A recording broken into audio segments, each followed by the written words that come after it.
The morning sun cast long shadows across the shooting range at Naval Base Coronado.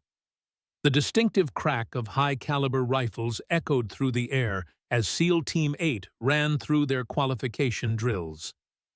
Commander Jack "Iron" Reynolds watched his men with a critical eye, noting every minor deviation in their form and execution. "Thompson, adjust your breathing pattern. You're jerking the trigger between exhales," Reynolds called out, his weathered face showing little emotion beneath his salt-and-pepper beard.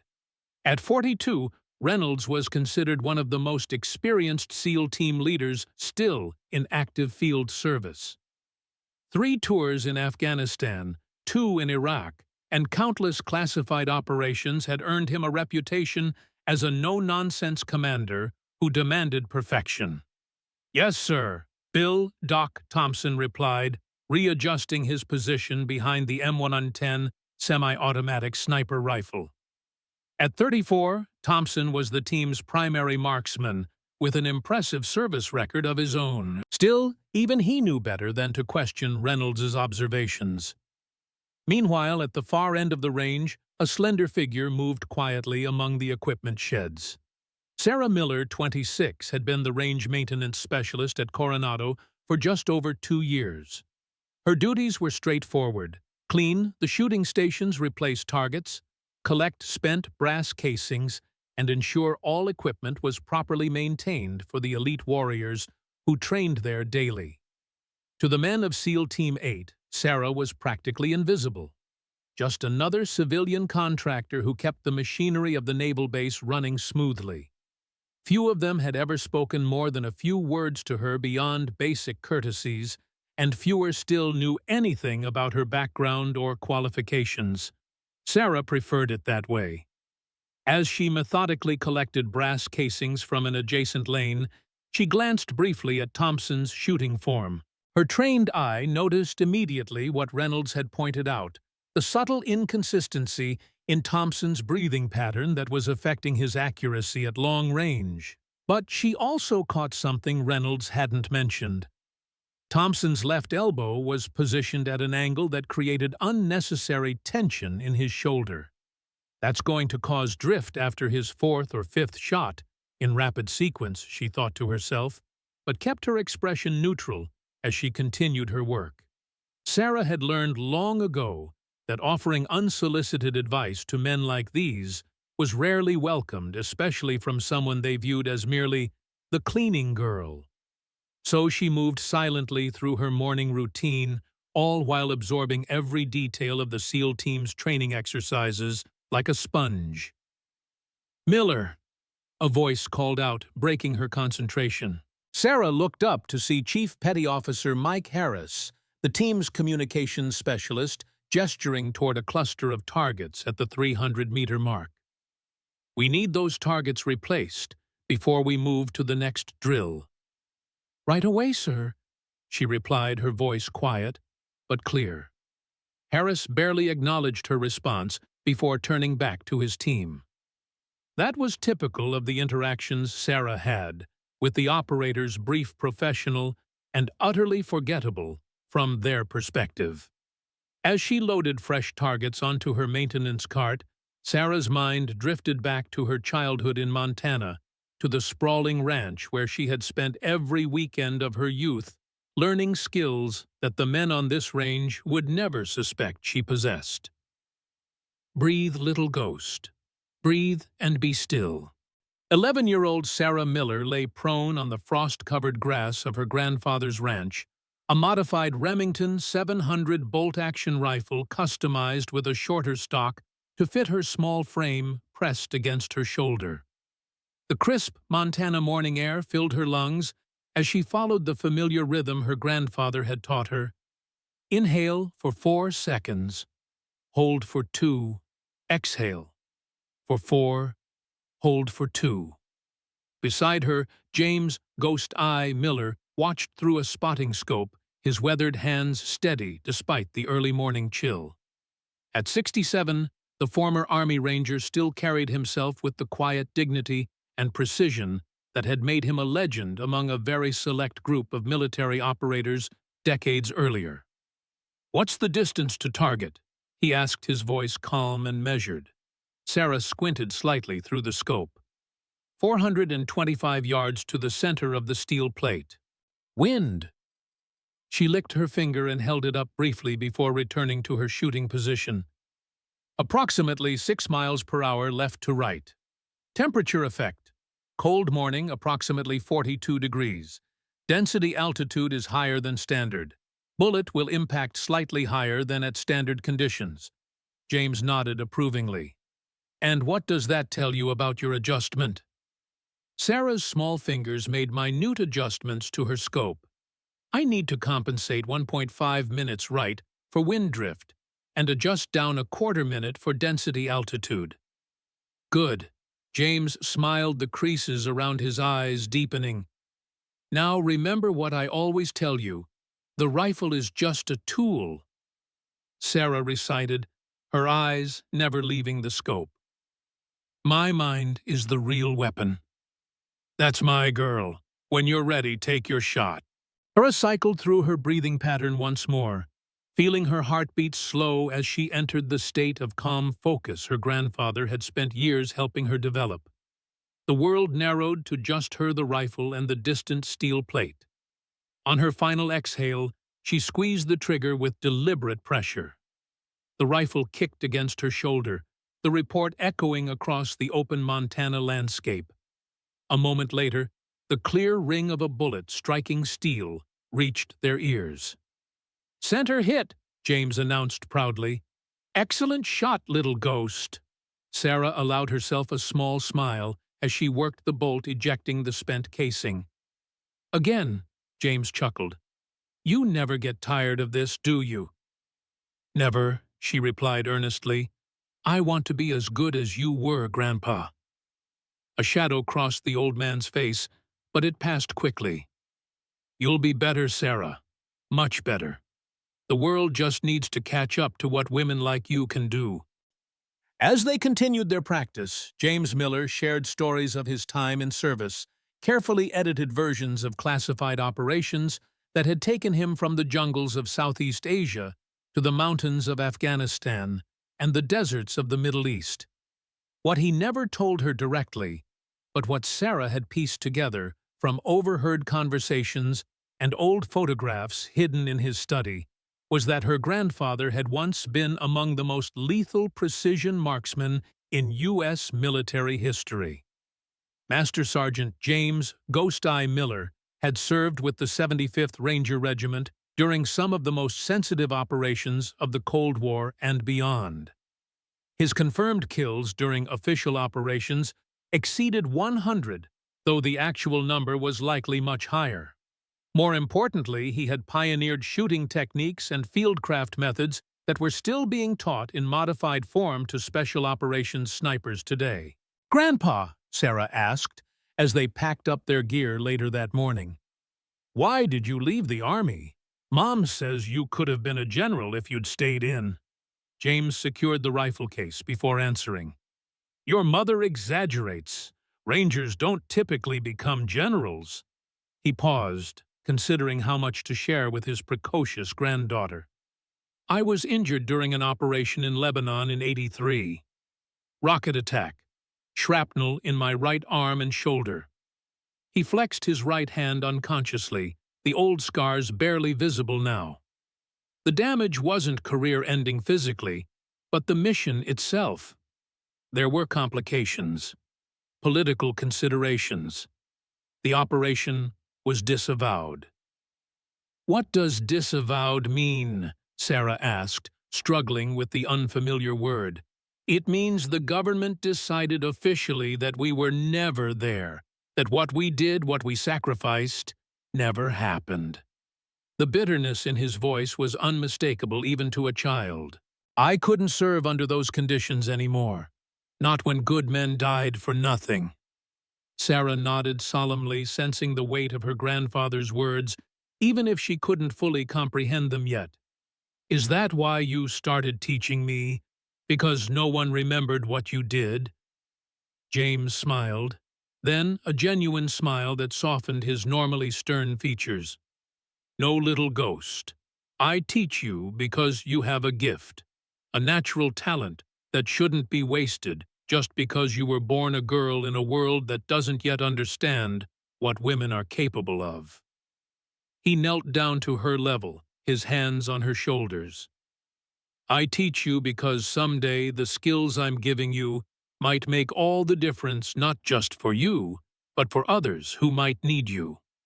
It was a prophecy that would prove more accurate than either of them could have imagined. Sarah's small apartment in the suburbs of San Diego was sparse, but meticulously organized. The living room contained a comfortable but unremarkable sofa, a coffee table stacked with ballistics journals and engineering magazines, and a television that rarely saw use. The kitchen was equally utilitarian, with a single-place setting that spoke to her solitary lifestyle. The bedroom, however, told a different story. After securing her apartment door behind her, Sarah moved to the bedroom closet and knelt on the hardwood floor. She slid aside a section of baseboard to reveal a small hidden compartment containing a combination safe. After entering the code, her grandfather's date of birth, she removed a weathered wooden box with "Rangers Lead the Way" carved into the lid. Inside the box lay the tangible remnants of James Miller's military legacy, his Silver Star Medal awarded for valor during a classified operation, his Master Sergeant insignia, a faded photograph of a young James standing with his Ranger team in the early 1970s, and a small leather-bound journal filled with handwritten notes on advanced shooting techniques, environmental calculations, and observations from decades of precision marksmanship. Sarah ran her fingers lightly over the Silver Star. Her grandfather had rarely spoken about how he earned it, saying only that it came at too high a price. After his death 5 years earlier, she had found documents in his personal effects suggesting the medal was connected to a covert operation codenamed Eagle Falls, an apparent offshoot of the infamous Operation Eagle Claw, the failed 1980 attempt to rescue American hostages in Iran. According to the fragmentary information Sarah had pieced together, her grandfather had been part of a secondary team assigned to eliminate security threats around the primary extraction zone. When the main operation was aborted, after helicopter failures, James's team was allegedly left in position for an additional 36 hours, continuing their mission without support or acknowledgement. What happened during those 36 hours remained a mystery even to Sarah. Her grandfather had taken those secrets to his grave, leaving behind only cryptic journal entries and redacted documents that raised more questions than they answered. Sarah replaced the journal in the box, her mind turning to the day's events at the shooting range. Watching SEAL Team 8 train, observing their techniques and procedures, always brought a mix of emotions, professional interest certainly, but also a deep-seated frustration that her own skills remained unrecognized and unutilized. After her grandfather's death, Sarah had attempted to enlist in the military with hopes of eventually qualifying for sniper training. Her test scores had been exemplary perfect marks on the Armed Services Vocational Aptitude Battery, outstanding physical fitness assessments, and preliminary marksmanship evaluations that had raised eyebrows among the recruiting officers. But bureaucratic obstacles and institutional biases had proven insurmountable. Despite her qualifications, she had been steered toward support roles rather than combat specialties. The message, though never stated explicitly, had been clear: women, regardless of their abilities, were not welcome in the rarefied world of special operations and precision marksmanship.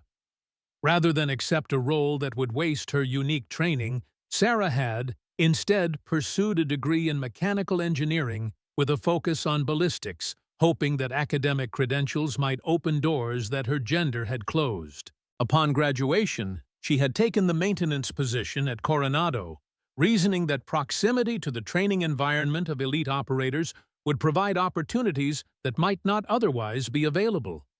For 2 years, she had watched and waited, absorbing everything she could about current tactics, techniques, and procedures, while remaining essentially invisible to the men who employed them. The irony wasn't lost on her. Her grandfather had been nicknamed Ghost Eye for his ability to observe targets undetected for days at a time, and now she had become a different kind of ghost, hidden in plain sight, among the very warriors who might have benefited from her skills.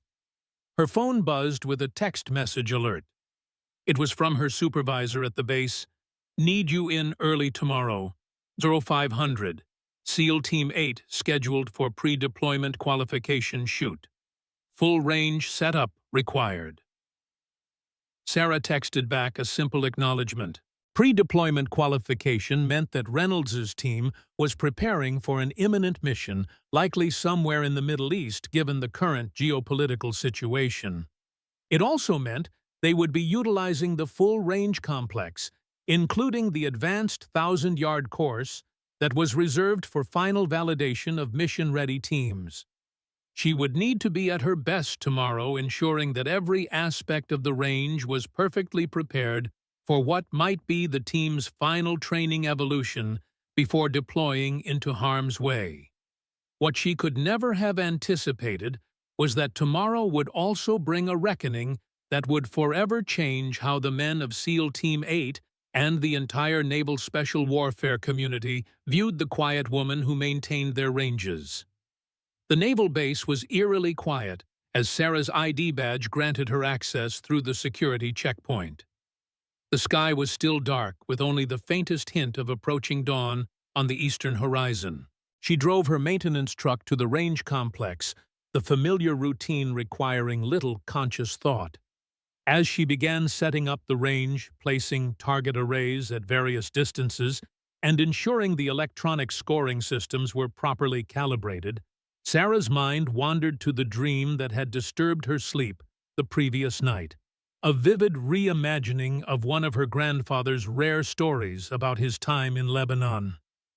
In the dream, as in her grandfather's telling, James Miller had been positioned on a rooftop overlooking a market square, tasked with eliminating a high-value target associated with the terrorist bombing of the U.S. Marine barracks.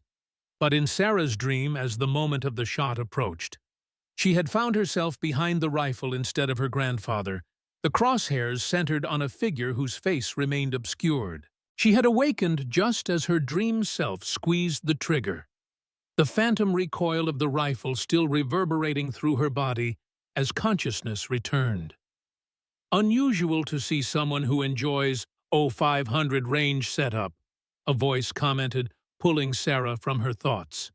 She turned to find Commander Reynolds standing nearby, his arms crossed as he surveyed the work she had already completed. Despite the early hour, he was fully outfitted in his combat uniform, his bearing as precise as if he were about to address a formation. "Good morning, Commander," Sarah replied professionally. "Just getting everything ready for your team's qualification." Reynolds nodded, his expression unreadable. "You've been maintaining our ranges for what, 2 years now?" "Yes, sir. 2 years and 3 months." "You do good work, Miller. Ranges are always in perfect condition when my team arrives." It was the closest thing to a compliment Sarah had ever received from the SEAL commander. "Thank you, sir. I try to ensure everything is operational and accurate." Reynolds seemed about to say something else when his radio crackled to life. "Commander Thompson and Harris have arrived with the equipment truck. Ready to begin setup whenever you are." "Copy that. On my way." Reynolds gave Sarah a final nod before striding toward the main range building. The brief interaction left Sarah with an odd feeling. In 2 years, Reynolds had hardly acknowledged her existence beyond basic professional courtesy, and now he had sought her out specifically to comment on her work. It was unusual, but she had little time to dwell on it, as the rest of SEAL Team 8 began arriving for their qualification shoot. As the morning progressed, Sarah remained in the background, making adjustments to targets when requested and ensuring the range equipment functioned flawlessly. She watched as the team cycled through various weapon systems and distances, noting the subtle differences in each operator's technique and effectiveness. Thompson, The team's primary marksman was performing well at ranges up to 800 yards, but Sarah could see that he was struggling with the extreme long-distance shots at the 1,000-yard line. His fundamentals were solid, but something in his application was inconsistent at the outer limits of conventional marksmanship. "Thompson, you're dropping your shots at the 7 o'clock position consistently," Reynolds observed after reviewing the target camera feed. "Adjust your windage and try again." Sarah, who had been collecting spent casings nearby, could see that Reynolds's diagnosis was incorrect. The pattern of Thompson's shots suggested not a windage issue, but a subtle flaw in his shooting position, one that her grandfather had specifically trained her to recognize and correct. For a moment, she considered saying nothing. It wasn't her place to contradict a SEAL commander or offer advice to his team. But as Thompson prepared to fire another sequence, frustration evident in his body language, Sarah made a decision that would alter the course of her life. "Excuse me, sir," she said quietly, approaching Reynolds with appropriate deference. "I don't mean to intrude, but I noticed something that might help." Reynolds turned surprise evident on his face. "What's that, Miller?" "It's not a windage issue, sir. Petty Officer Thompson's left elbow is positioning too far under the rifle, creating torque in his shoulder. That's why the shots are grouping at 7 o'clock at extended ranges. The muscular tension increases as he fatigues through each string of fire." The range fell silent. Thompson had paused in his preparation, looking over his shoulder at the civilian maintenance specialist who had just delivered a technical assessment of his shooting form. Reynolds' expression darkened. "And you know this, how exactly?" Sarah hesitated, suddenly aware of the attention focused on her. "I observe a lot of shooting on these ranges, sir. You start to notice patterns." For a tense moment, Reynolds said nothing, his eyes evaluating Sarah with new interest. Then he turned to Thompson. "Adjust your support elbow position, Doc. Let's see if Miller's observation has merit." Thompson, clearly skeptical, nevertheless, made the suggested adjustment.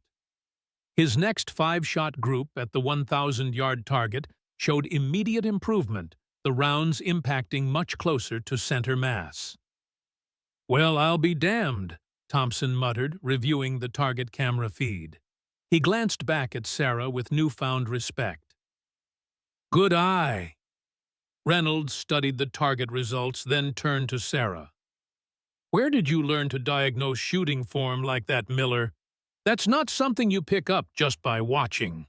Before Sarah could formulate a response that wouldn't reveal too much of her background, Chief Petty Officer Harris jogged up to the firing line. "Commander Base Security is reporting unusual activity along the perimeter near the Eastern Access Road. Multiple unidentified individuals observed approaching the fence line." Reynolds immediately shifted into command mode. "Get the team ready. Full kit, live ammunition. This could be nothing but given the current threat assessment." He didn't need to finish the sentence. Everyone present was aware that naval installations had been placed on elevated alert status following intelligence reports of potential terrorist reconnaissance activities. What had initially been dismissed as isolated incidents had recently been reassessed as possible indicators of a coordinated surveillance effort targeting military training facilities. "Miller," Reynolds addressed Sarah, "secure the range equipment and then find shelter in the main building until we determine what's happening." "Yes, sir," she replied, already moving to collect the sensitive electronic equipment. As SEAL Team 8 rapidly prepared for a potential security threat, Sarah worked efficiently to secure the range. Years of practice with her grandfather had instilled in her the importance of proper equipment care, even or especially during emergency situations. She was securing the last of the spotting scopes when the first explosion rocked the training complex. The initial blast came from the direction of the base's main administrative building, a thunderous detonation that sent a visible shockwave across the open ground of the range complex. Black smoke billowed skyward as secondary explosions followed in rapid succession. "Contact, contact!" Harris shouted into his radio. "Multiple explosions at the admin building. Request immediate." His transmission was cut short, as a barrage of small arms fire erupted from the tree line bordering the eastern edge of the range. Bullets impacted the concrete barriers and kicked up dust from the ground around the SEAL team's position. "Take cover!" Reynolds commanded, his voice carrying above the chaos. "Return fire, establish security perimeter." The team reacted with the precision expected of elite operators, taking defensive positions and returning coordinated fire toward the sources of the attack. But it quickly became apparent that they were facing a well-organized adversary who had carefully planned their assault. "Sir, we've got shooters on the northern ridge as well," Thompson reported, indicating the elevated terrain that overlooked the range complex. "Looks like they've established interlocking fields of fire. We're pinned down." Reynolds keyed his radio. "Base command, this is SEAL Team 8 Actual. We are under attack at the Eastern Range Complex. Multiple hostiles coordinated fire requesting immediate QRF response." The radio crackled with static before a response came through. "SEAL Team 8, this is Base Command. Confirmed attacks at multiple locations across the installation. Security forces engaged at main gate and administrative complex. QRF is mobilizing, but ETA to your position is approximately 15 minutes. Can you hold?" Reynolds surveyed their situation grimly. His team had taken cover behind concrete shooting barriers and equipment sheds, but their position offered limited protection against the elevated firing positions the attackers had secured. Already, 2 of his men had sustained injuries. Petty Officer Jackson had taken a round through his upper arm, and Petty Officer Martinez had caught shrapnel from a near miss that had fragmented against concrete. "We'll hold as long as we can," Reynolds replied, "but be advised, enemy has fire superiority from elevated positions. We are effectively pinned down." As the firefight intensified, Sarah Miller had taken cover behind the range maintenance building, her heart pounding, but her mind surprisingly clear. The situation was dire. The SEAL team was outnumbered and outpositioned with limited ammunition and dwindling options for movement or counterattack. From her position, Sarah could see what the others couldn't: a third group of attackers moving through a drainage culvert that would bring them behind the SEAL team's defensive perimeter within minutes. If they succeeded, Reynolds and his men would be caught in a devastating crossfire with no viable escape route. Sarah made a rapid assessment of her available resources. The range maintenance building contained various tools and equipment, but nothing that would conventionally be considered a weapon. However, in the adjacent small arms locker used for storing demonstration weapons for training purposes, she knew there was at least one functional rifle, a modified M110 semi-automatic sniper rifle that had been prepared for a marksmanship demonstration scheduled for later in the week. Making her decision, Sarah moved quickly to the arms locker. Using her maintenance keys, she accessed the secure storage area and located the M110 rifle case. Inside, as expected, was the weapon, along with 2 magazines loaded with 7.62mm ammunition. The rifle was similar to models she had trained with extensively on her grandfather's ranch, a civilian variant of the same platform modified for competition shooting. The fundamental operation was identical, though this military version featured additional tactical accessories, including a suppressor and enhanced optics. Sarah quickly inspected the weapon, cycling the action to ensure it was functioning properly and confirming that the optics were at least approximately zeroed for mid-range engagement distances. It wasn't ideal. In a perfect world, she would have verified the exact zero for the specific ammunition load, but it would have to suffice under the circumstances. Slinging the rifle across her back, Sarah moved to a position where she could observe the drainage culvert without exposing herself to the existing fields of fire. From there, she could see 3 armed men advancing cautiously toward the rear of the SEAL team's position. They were approximately 300 yards away, a challenging shot under stress conditions, but well within the capabilities of both the rifle and a shooter of Sarah's caliber. She settled into a stable shooting position using a maintenance equipment crate as an improvised rest. The familiar ritual of preparation flowed through her body. Automatically, check natural point of aim, establish proper cheek weld, regulate breathing, identify target, calculate basic ballistic factors. Wind is negligible at this distance. Target moving slowly, right to left. Lead approximately 1/2 body width. No significant elevation change to account for. Sarah centered the crosshairs on the lead attacker, controlled her breathing as her grandfather had taught her, and pressed the trigger with deliberate precision. The rifle's report was partially muffled by the suppressor, barely audible above the ongoing gunfire. Through the scope, Sarah saw the lead attacker drop immediately, the round finding its mark, center mass. The two remaining hostiles reacted with confusion, unable to identify the source of fire that had struck down their comrade. Before they could orient themselves or seek cover, Sarah had cycled through her shooting sequence twice more. 2 more precision shots, 2 more hostiles neutralized. The entire engagement had taken less than 15 seconds. Without pausing to reflect on what she had just done, Sarah shifted her attention to the northern ridge, where the attackers, maintaining fire superiority over the SEAL team, were positioned. The distance was greater, approximately 600 yards, and the elevated position created a more challenging shooting solution. Uphill shot. Need to adjust for cosine angle. Approximately 15-degree incline means impact will be slightly high if I don't compensate. Wind from the west at roughly 8 mph, requiring right-to-left drift compensation. Sarah made the necessary adjustments to the rifle's optic, then began systematically engaging the hostile positions on the ridge. Each shot was carefully calculated, her movements economical and precise. One by one, the enemy firing positions fell silent as her rounds found their targets. From their defensive position, Reynolds and his team noticed the change in the tactical situation. The incoming fire from the ridge had diminished significantly, though they couldn't identify why. "Someone's engaging the hostiles on the ridge," Thompson observed, peering through a gap in the concrete barrier.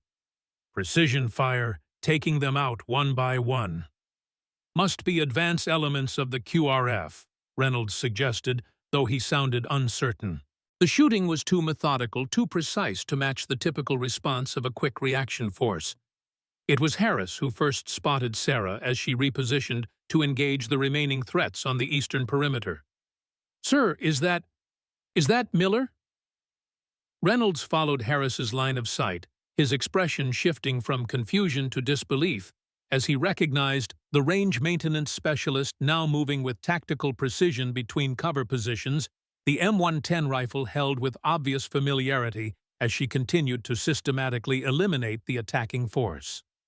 "What the hell?" Thompson muttered, articulating the thought shared by every member of the team. Before Reynolds could formulate a response or take action, his radio crackled again. "SEAL Team 8, this is Base Command. Be advised, security camera footage shows hostiles have breached the weapons storage facility. Intelligence suggests they may be attempting to access classified materials stored in the secure data center adjacent to the armory." The secure data center. Reynolds felt a chill that had nothing to do with the ongoing firefight. That facility contained some of the most sensitive operational information on the base, including mission files, personnel records, and details of forthcoming deployments.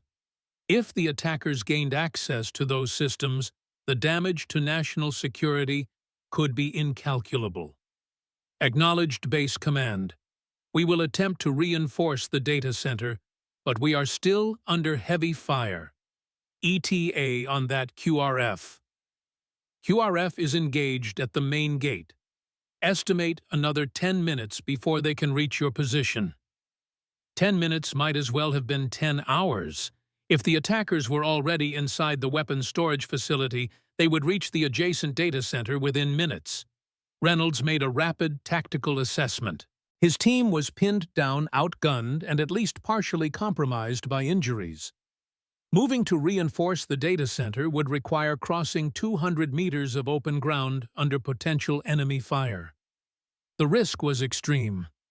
And then there was Miller, the civilian maintenance specialist, who was somehow single-handedly turning the tide of the firefight with shooting skills that rivaled or exceeded those of his most qualified operators. Making his decision, Reynolds keyed his radio. "Miller, this is Commander Reynolds. If you can hear me, acknowledge." After a brief pause, Sarah's voice came through the channel. "This is Miller. Go ahead, Commander." "What's your situation? Can you provide covering fire for my team to maneuver?" "Affirmative, sir. I've neutralized the northern ridge position and 3 hostiles attempting to flank your rear. Eastern perimeter still active, approximately 4 to 5 shooters remaining. I have visual and can suppress." Reynolds exchanged disbelieving glances with Thompson and Harris. The calm professionalism in Miller's voice was completely at odds with her supposed role as a civilian range technician. "Copy that. On my signal, provide suppressing fire on the eastern perimeter. Team will bound toward the weapons facility to secure the data center." "Understood. Ready, on your mark," Sarah replied, already adjusting her position to better cover the team's movement. Reynolds gathered his operators. "On my signal, we move in 2 elements. Harris, you take Jackson and Lewis. I'll take Thompson and Martinez. Tactical advance to the weapons facility. Miller will provide cover."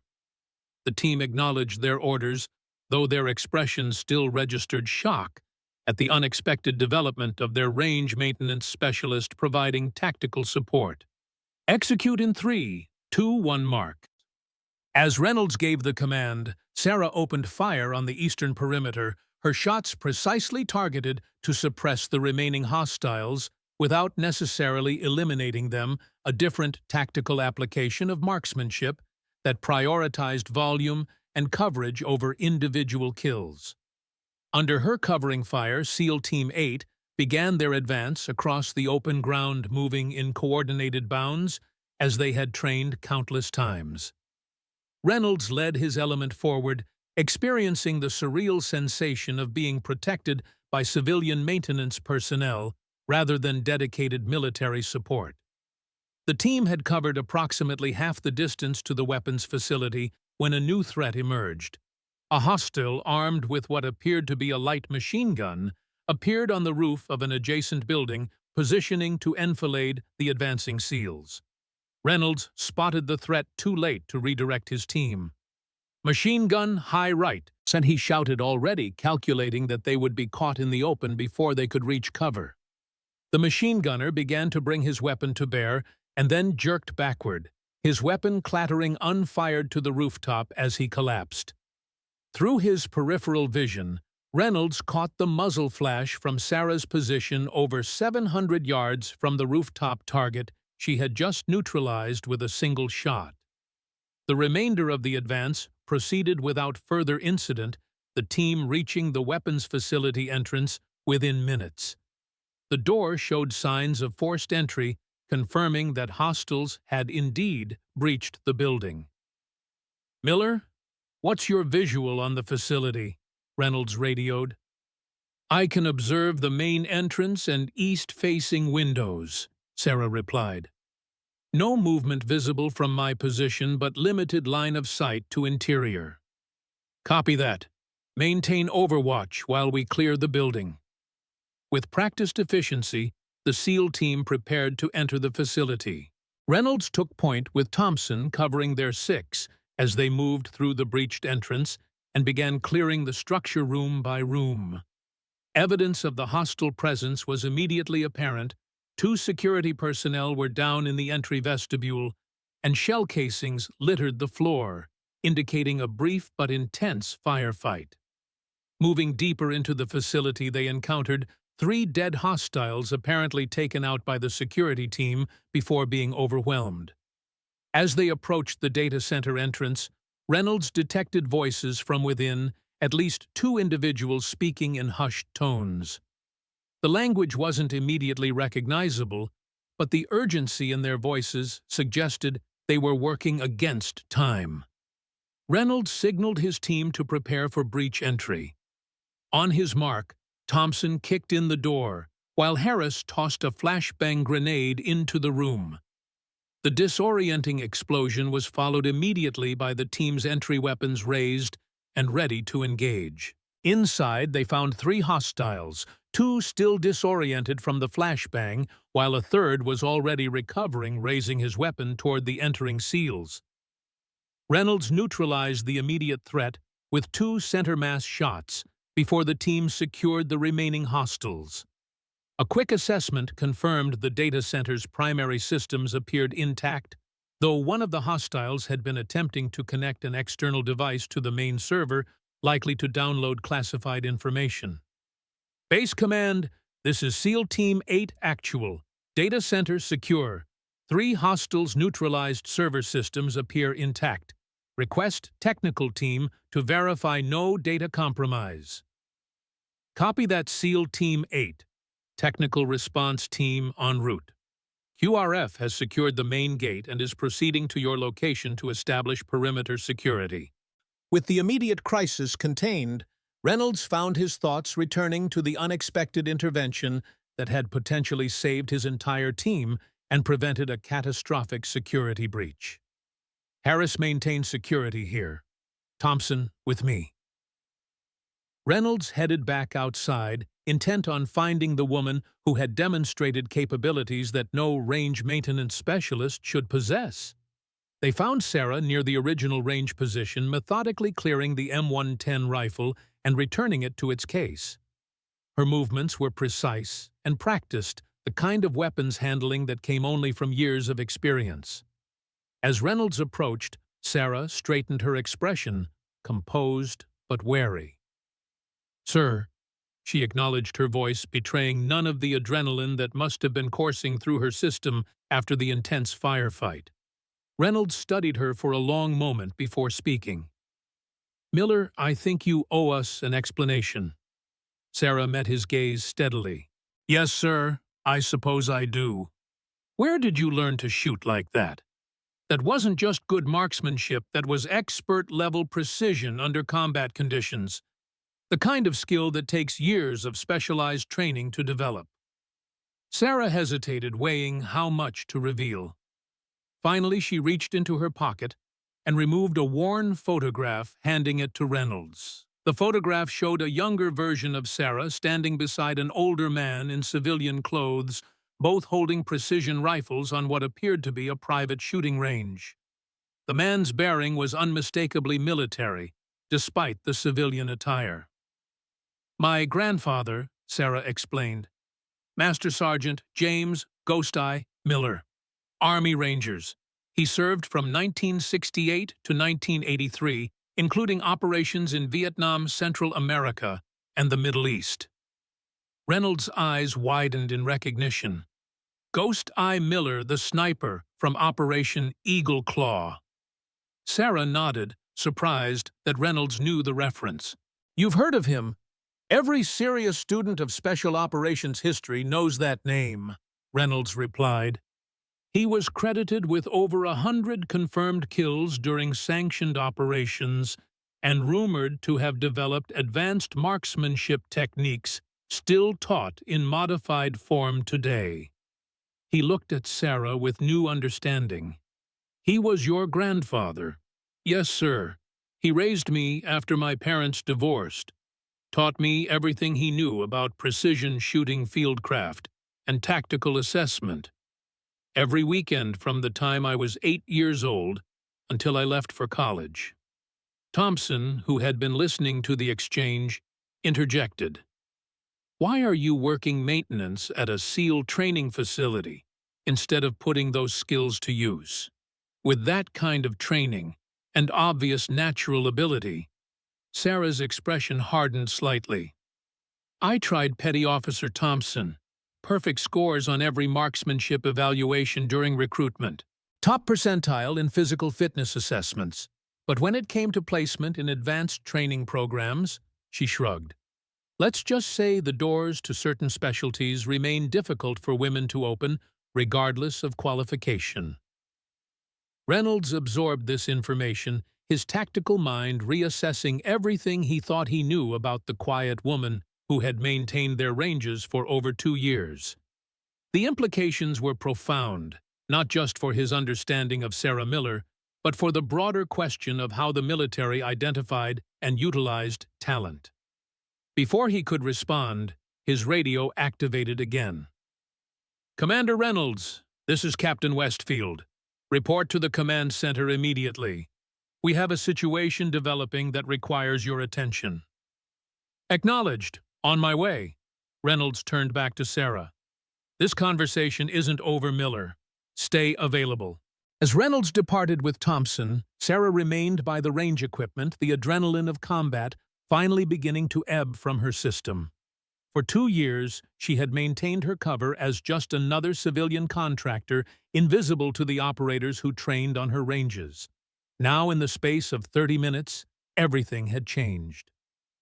What she couldn't know was that the morning's events were merely the opening move in a much larger and more dangerous game, one that would force her to confront not only institutional barriers, but also buried secrets from her grandfather's past that had never been meant to see the light of day. The base command center was a hive of controlled chaos when Reynolds arrived. Multiple screens displayed security camera feeds from across the installation, while communications personnel coordinated response efforts with various units and agencies. Captain Thomas Westfield, the base commander, stood at the central tactical table, his expression grave, as he examined a digital map of the facility with key areas highlighted in red. "Commander Reynolds, join us." Westfield gestured Reynolds forward. "What's your assessment of the attack on the data center?" Reynolds provided a concise briefing on the tactical situation his team had encountered, including the neutralization of the hostile force and the securing of the data systems. He deliberately omitted any mention of Sarah Miller's involvement, preferring to address that situation separately after he had more information. "The attack was coordinated and well-planned," Reynolds concluded. "These weren't common terrorists or opportunistic criminals. Their tactics, equipment, and target selection all suggest advanced training and specific intelligence about the base layout and security protocols." Westfield nodded grimly. "That aligns with our preliminary analysis. FBI counterterrorism is already en route, but initial indications suggest this wasn't an ideologically motivated attack. This was a targeted operation with specific objectives." He gestured to one of the intelligence officers. "Lieutenant Chen, brief Commander Reynolds on what we've found." Lieutenant Chen stepped forward, tablet in hand. "Sir, we've completed initial identification of the neutralized hostiles. They're not affiliated with any known terrorist organization. In fact, several have backgrounds in private military contracting with employment histories linked to Black River Security Group." "Black River," Reynolds frowned. "That's a legitimate PMC with government contracts. Why would their people be attacking a U.S. naval installation?" "That's the question, sir," Chen replied. "Even more concerning is what we found on one of the hostiles attempting to access the data center." She handed Reynolds a plastic evidence bag containing what appeared to be a military identification card. The card showed signs of age, with a photograph of a man in his 30s wearing an army dress uniform.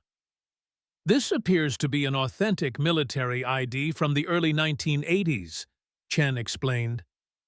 "The name on the ID is Frank Wilson, former U.S. Army Captain Special Forces. According to our records, Captain Wilson and his entire team were killed during an operation in Somalia in 1993. Reynolds stared at the ID, a cold sensation spreading through his chest. Clearly, the reports of his death were exaggerated. "That's not all, sir," Chen continued. When we began searching our databases for any reference to Captain Wilson, we found something unusual. His service record has been heavily redacted with entire operations completely blacked out. But one name appeared in connection with his final mission in Somalia, a mission that officially never happened. What name? Reynolds asked, though he was beginning to suspect the answer. Master Sergeant James Miller, code name Ghost Eye. According to fragmentary records, Miller was somehow connected to the Somalia operation, though the exact nature of his involvement is unclear due to redactions. Reynolds's mind raced as he processed this information. James Miller, the grandfather of the civilian range technician who had demonstrated extraordinary combat capabilities just hours earlier. The coincidence was too significant to ignore. Captain Reynolds addressed Westfield directly. "There's something you need to know about the attack on the range complex." For the next several minutes, Reynolds briefed the command staff on Sarah Miller's unexpected intervention during the firefight, including her exceptional marksmanship and apparent tactical training. He concluded by revealing her relationship to James Miller and the implications of that connection, given what they now knew about the attacking force. Westfield listened without interruption, his expression growing increasingly concerned. When Reynolds finished, the captain was silent for a long moment before responding. "Let me understand this correctly," Westfield said finally. "A civilian range maintenance specialist with no official military training single-handedly neutralized multiple hostile threats, potentially saving your entire team. And she happens to be the granddaughter of a legendary special operations sniper who may be connected to a decades-old mission involving one of our attackers who was presumed dead." "That summarizes it, yes, sir," Reynolds confirmed. Westfield exchanged glances with his intelligence staff. "This is no longer just a security breach. We may be dealing with the resurfacing of a classified operation with significant national security implications." He turned to Lieutenant Chen. "I want Sarah Miller brought to the command center immediately for questioning." Reynolds interjected. "With respect, Miller just saved my team and potentially prevented a catastrophic breach of classified information. I'd suggest approaching her as a potential asset rather than a suspect." Westfield considered this. "Fair point, Commander, but we need to understand exactly who she is and what she knows about her grandfather's operations, particularly any connection to this Frank Wilson and the Somalia mission." "I'll bring her in myself," Reynolds offered. "She's more likely to cooperate if approached by someone she's at least familiar with." "Very well," Westfield agreed. "But make it clear this is not optional. We need to debrief her immediately." As Reynolds left the command center, his mind was filled with questions. Who was Sarah Miller really? How much did she know about her grandfather's classified operations? And most importantly, what was the connection between James "Ghost Eye" Miller, the supposedly deceased Captain Frank Wilson, and the coordinated attack on Naval Base Coronado? Whatever the answers, Reynolds had a growing sense that the morning's events were merely the visible portion of a much larger and more dangerous situation, one that had been hidden for decades and was now emerging into the light with potentially devastating consequences. Sarah sat alone in the small office of the range maintenance building, her hands wrapped around a cup of coffee that had long since gone cold. The adrenaline of combat had fully subsided, leaving her with the hollow, drained feeling that followed intense stress, a sensation her grandfather had warned her about, but that she had never truly experienced until today. She had spent the past hour attempting to process the implications of her actions during the attack. For 2 years, she had maintained her cover as just another civilian contractor, hiding her specialized training and unique skills. Now, in the space of 30 minutes, she had revealed capabilities that would inevitably raise questions she wasn't sure she wanted to answer. The door opened, and Commander Reynolds entered, his expression unreadable. Sarah straightened in her chair instinctively, adopting the respectful posture that military dependents often learned through osmosis. "Miller," Reynolds acknowledged, taking the seat across from her. "How are you holding up?" The question surprised her, not what she had expected from a SEAL commander who had just discovered one of his civilian staff members possessed combat skills that rivaled those of his operators. "I'm fine, sir," she replied automatically.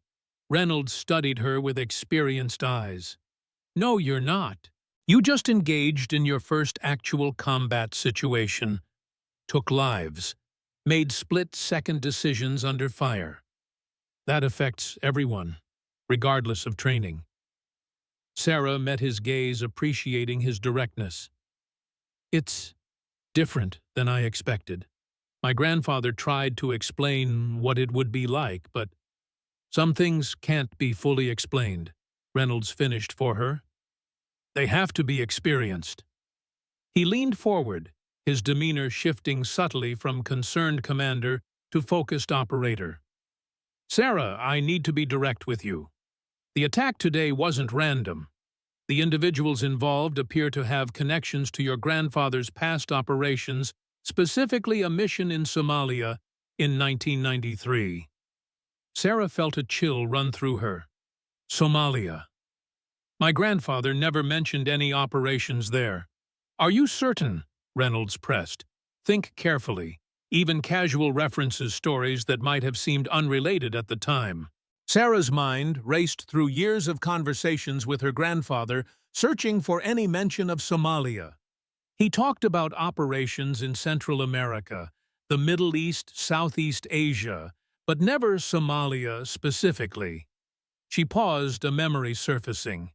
Wait, there was something, not Somalia directly, but after he had been drinking once, this was years ago, when I was maybe 15, he mentioned a mission gone wrong, an operation that had been compromised from within. Did he give any details? Names, dates, locations? Sarah shook her head. Nothing specific. Just that good men had died because someone in command had made a deal with the wrong people. He was angry. It was one of the few times I ever saw him truly upset. Reynolds nodded slowly, filing this information away. Sarah, the base commander, needs to speak with you. This isn't optional given the circumstances, but I want you to understand that you're not being treated as a suspect in anything. Your actions today potentially saved many lives, including those of my team. I understand, Sarah replied, her stomach tightening nonetheless. When? Now. I'll escort you to the command center. Reynolds stood, then hesitated. One more thing. One of the attackers was carrying a military ID. The name on it was Frank Wilson, a former Army captain who was reportedly killed in action in 1993. Sarah frowned. The name doesn't mean anything to me. Are you sure? Think about your grandfather's personal effects journals, photographs, anything that might have contained references to his former teammates or operations. A memory flashed in Sarah's mind, the wooden box in her apartment, with her grandfather's medals and memorabilia.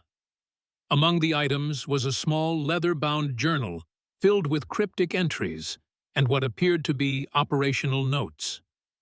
There might be something in my grandfather's journal, she admitted. He kept detailed records of his operations, though much of it is in a personal shorthand that's difficult to decipher. Reynolds's expression intensified. Where is this journal now? At my apartment, in a hidden safe. The commander nodded decisively. After we meet with Captain Westfield, we'll need to retrieve that journal.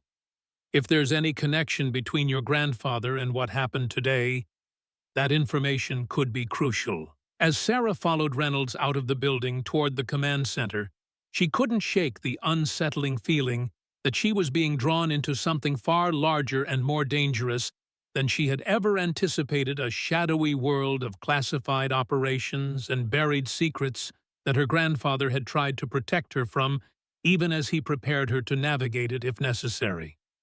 Whatever lay ahead, one thing was certain. The carefully constructed identity she had maintained for the past 2 years had been irrevocably shattered. Sarah Miller, the invisible range maintenance specialist, had revealed herself as something far more formidable. Now she would have to face the consequences of that revelation, for better or worse. The atmosphere in the command center tensed noticeably as Reynolds escorted Sarah through the security checkpoint.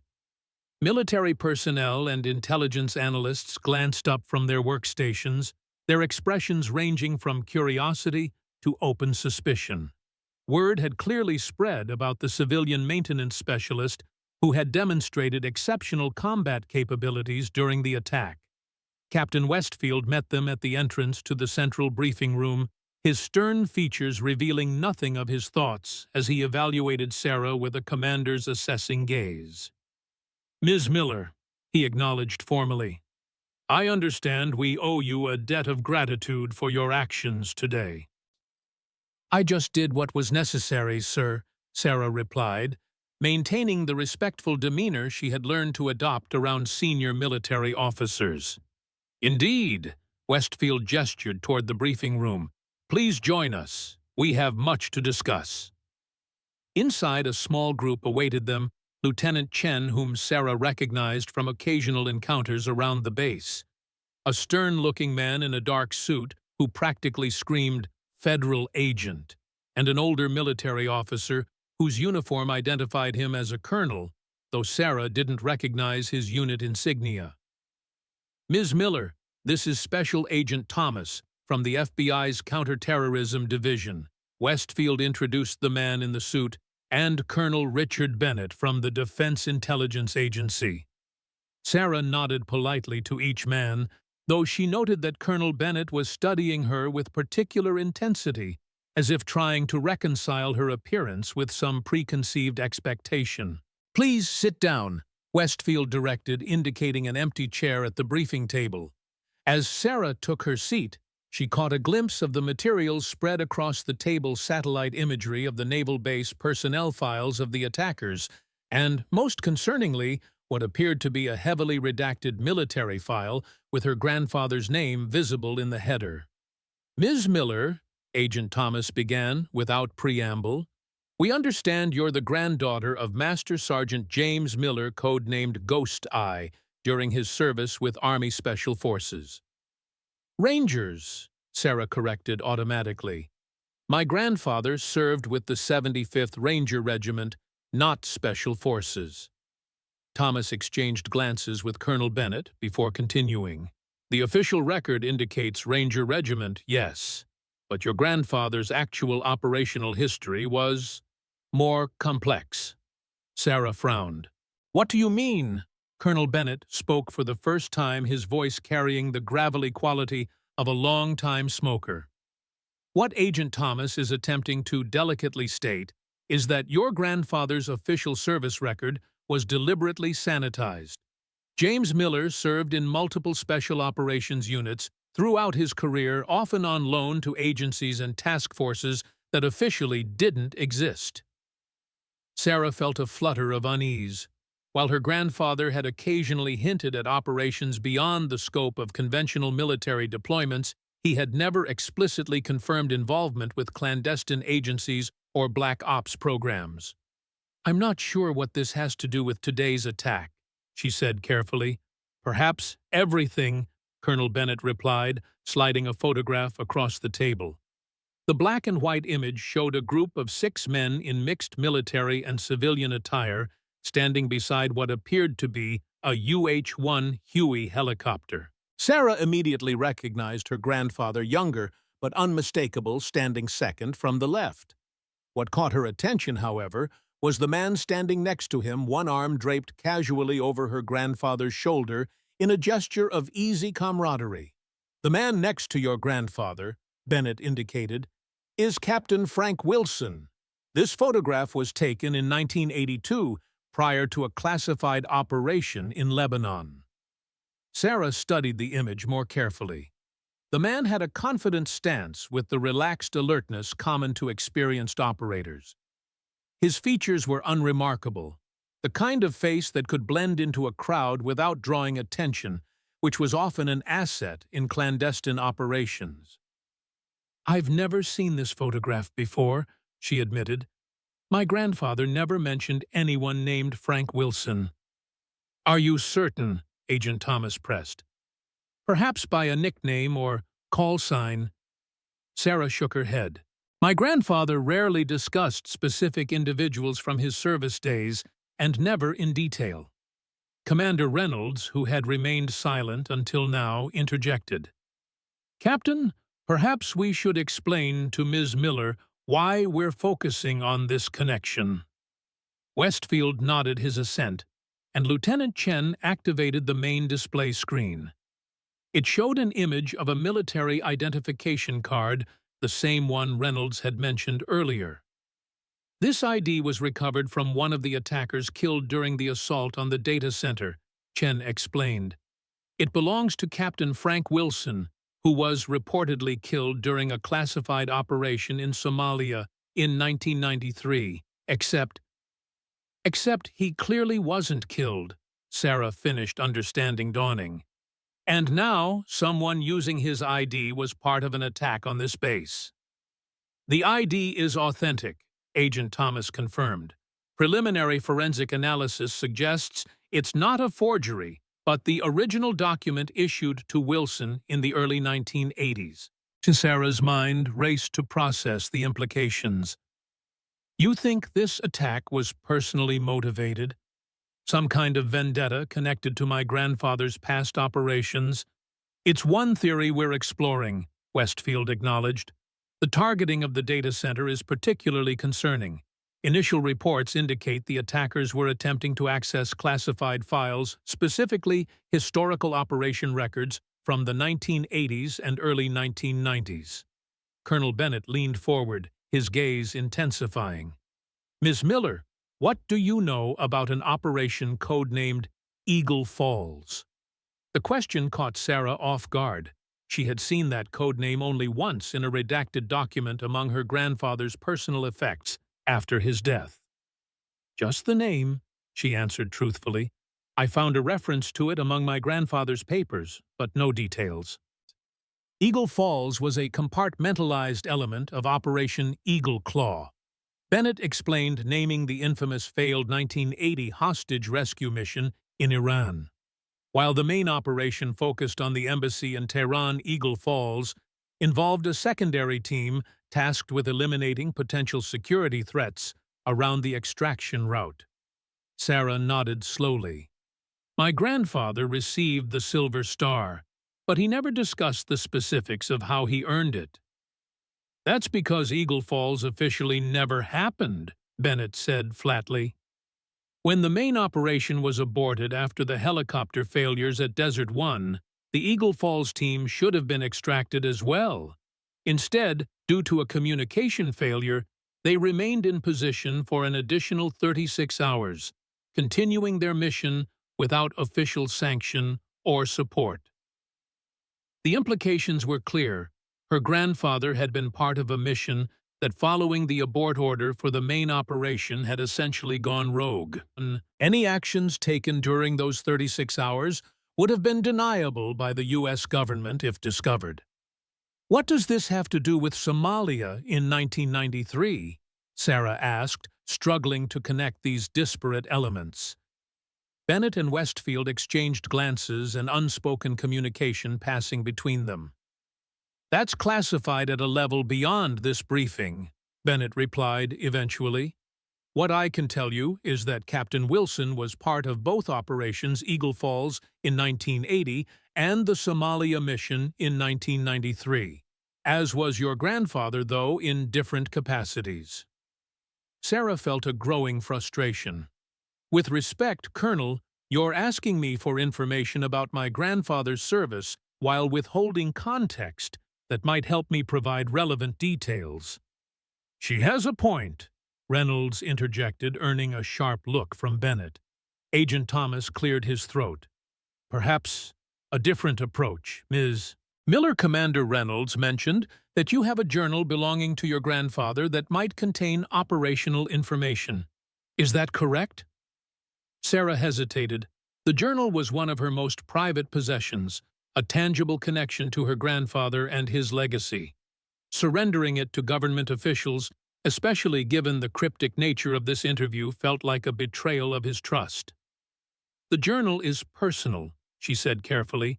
"My grandfather kept notes on various aspects of his life, including his military service, but much of it is in a personal shorthand that would be difficult for others to interpret. Nevertheless, it could contain vital information related to national security," Thomas pressed.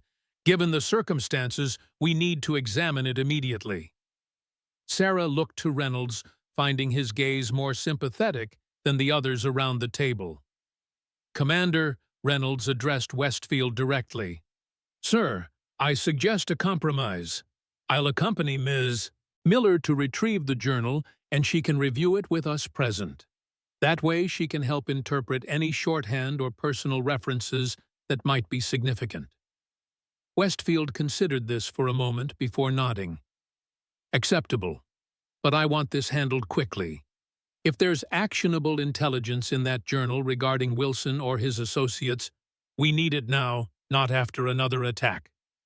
As the meeting concluded, Sarah found herself escorted from the command center by Reynolds and Agent Thomas, her mind reeling from the implications of what she had learned.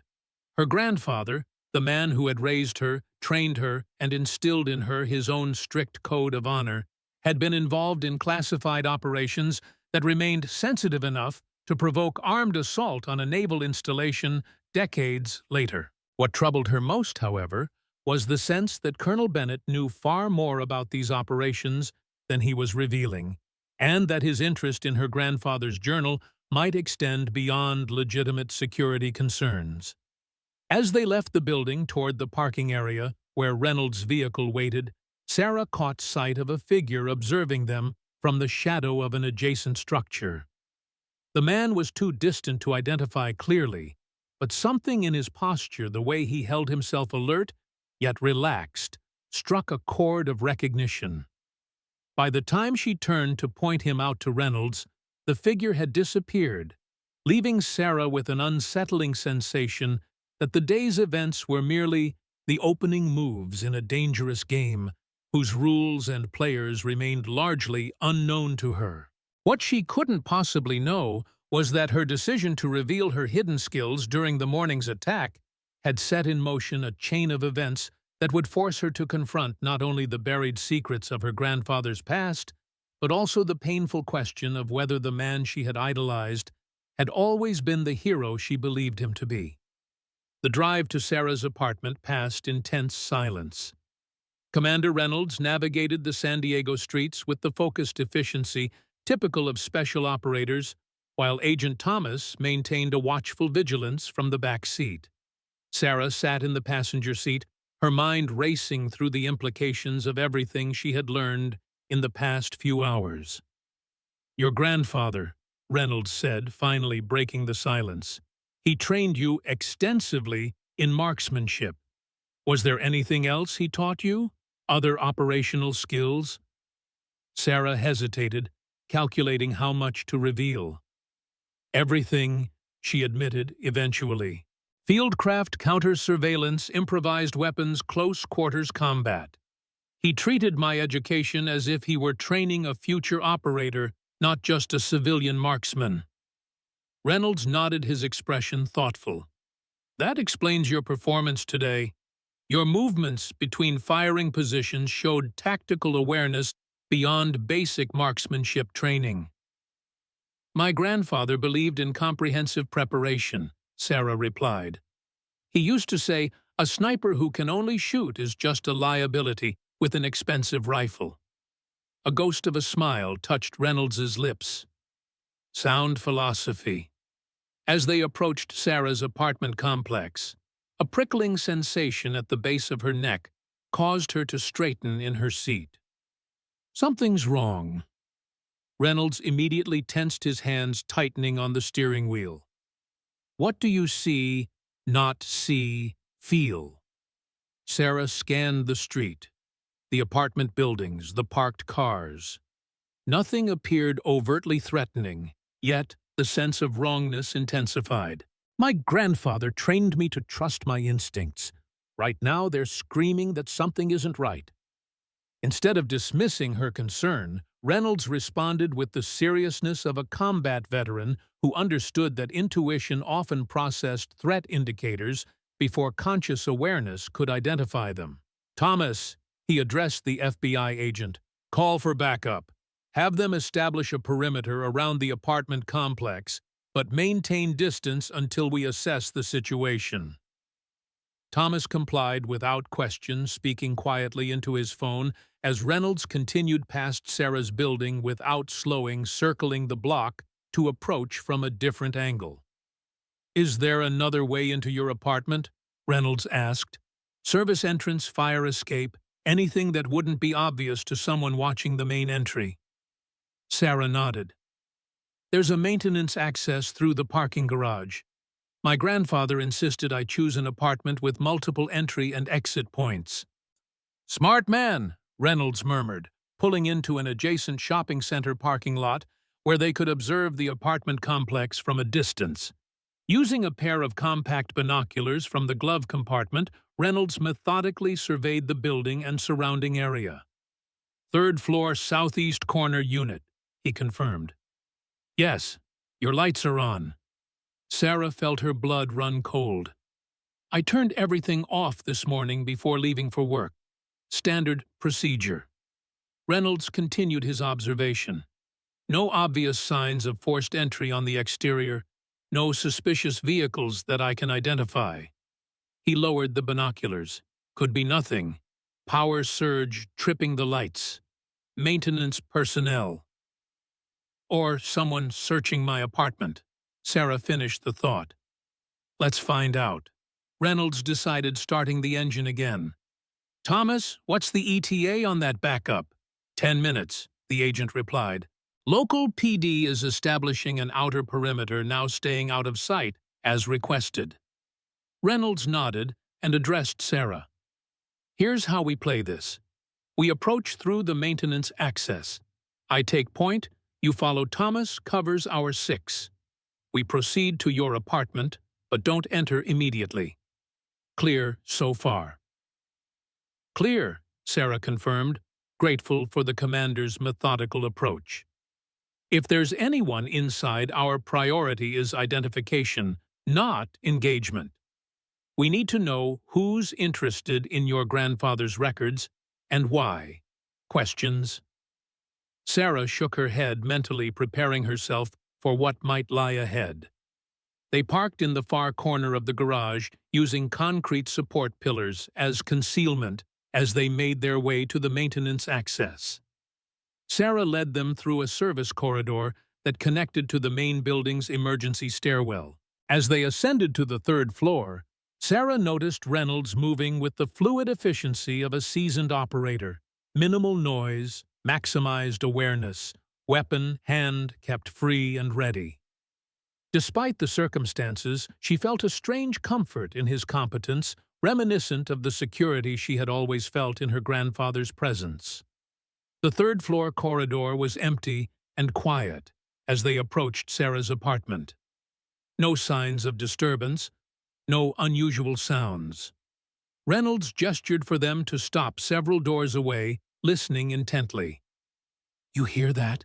He whispered. Sarah concentrated, filtering out the ambient building sounds, air conditioning, distant television plumbing. Then she caught it, the faint but distinctive sound of drawers being opened and closed inside her apartment. Someone's searching, she confirmed softly. Reynolds signaled Thomas to cover the hallway while he and Sarah moved closer to the apartment door. They positioned themselves on either side, and Reynolds indicated that Sarah should check if the door had been forced. Carefully, she examined the frame and lock without touching them. Professional job, she whispered. Lock picked, not broken. Reynolds nodded and withdrew his sidearm, a move that revealed just how seriously he was taking the situation. He gestured to Sarah, stay back. She shook her head firmly and mouthed, my apartment, my grandfather's legacy. After a moment's hesitation, Reynolds acknowledged her determination with a slight nod. He held up 3 fingers, counting down silently. As his last finger folded, Reynolds kicked the door open with explosive force, entering in a tactical stance with his weapon raised. U.S. Navy hands, where I can see them. Sarah followed immediately behind him, scanning the apartment with the heightened awareness her grandfather had drilled into her over years of training. The intruder was in the bedroom, a tall, lean man dressed in nondescript dark clothing. Unlike the attackers at the naval base, this individual moved with the precise economy of a trained professional. As Reynolds and Sarah burst in, he was already in motion, diving behind the bed for cover. "Armed," Reynolds called out, shifting his position to maintain a line of sight on the intruder. The man raised a handgun, a suppressed Sig Sauer by Sarah's quick assessment, but didn't immediately fire. Instead, he called out in a calm, measured voice that carried a hint of an accent Sarah couldn't immediately place. "Commander Reynolds, I presume I've been expecting you." Reynolds maintained his aim, his expression hardening. "Identify yourself." "That's complicated," the man replied. "But the young lady might recognize my face, if not my name." He slowly raised his free hand to remove the dark cap and glasses that had partially obscured his features. As they fell away, Sarah felt a jolt of recognition. "You're the man from the photograph," she breathed. "Standing next to my grandfather, Wilson." The man inclined his head slightly.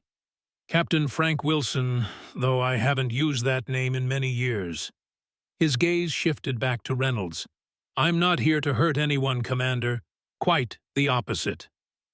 "Put the weapon down," Reynolds ordered, his aim unwavering. "Slowly." Wilson complied with deliberate movements, placing his pistol on the floor and sliding it away from himself. "May I stand? This position is hell on my knees these days." Reynolds gestured with his weapon. "Slowly, hands where I can see them." As Wilson rose, Sarah studied him more carefully. The man before her was in his mid-60s, with the weathered features of someone who had spent much of his life outdoors in harsh conditions. His posture and movements suggested military training, but there was something else, a wariness, a hypervigilance that spoke of years spent looking over his shoulder.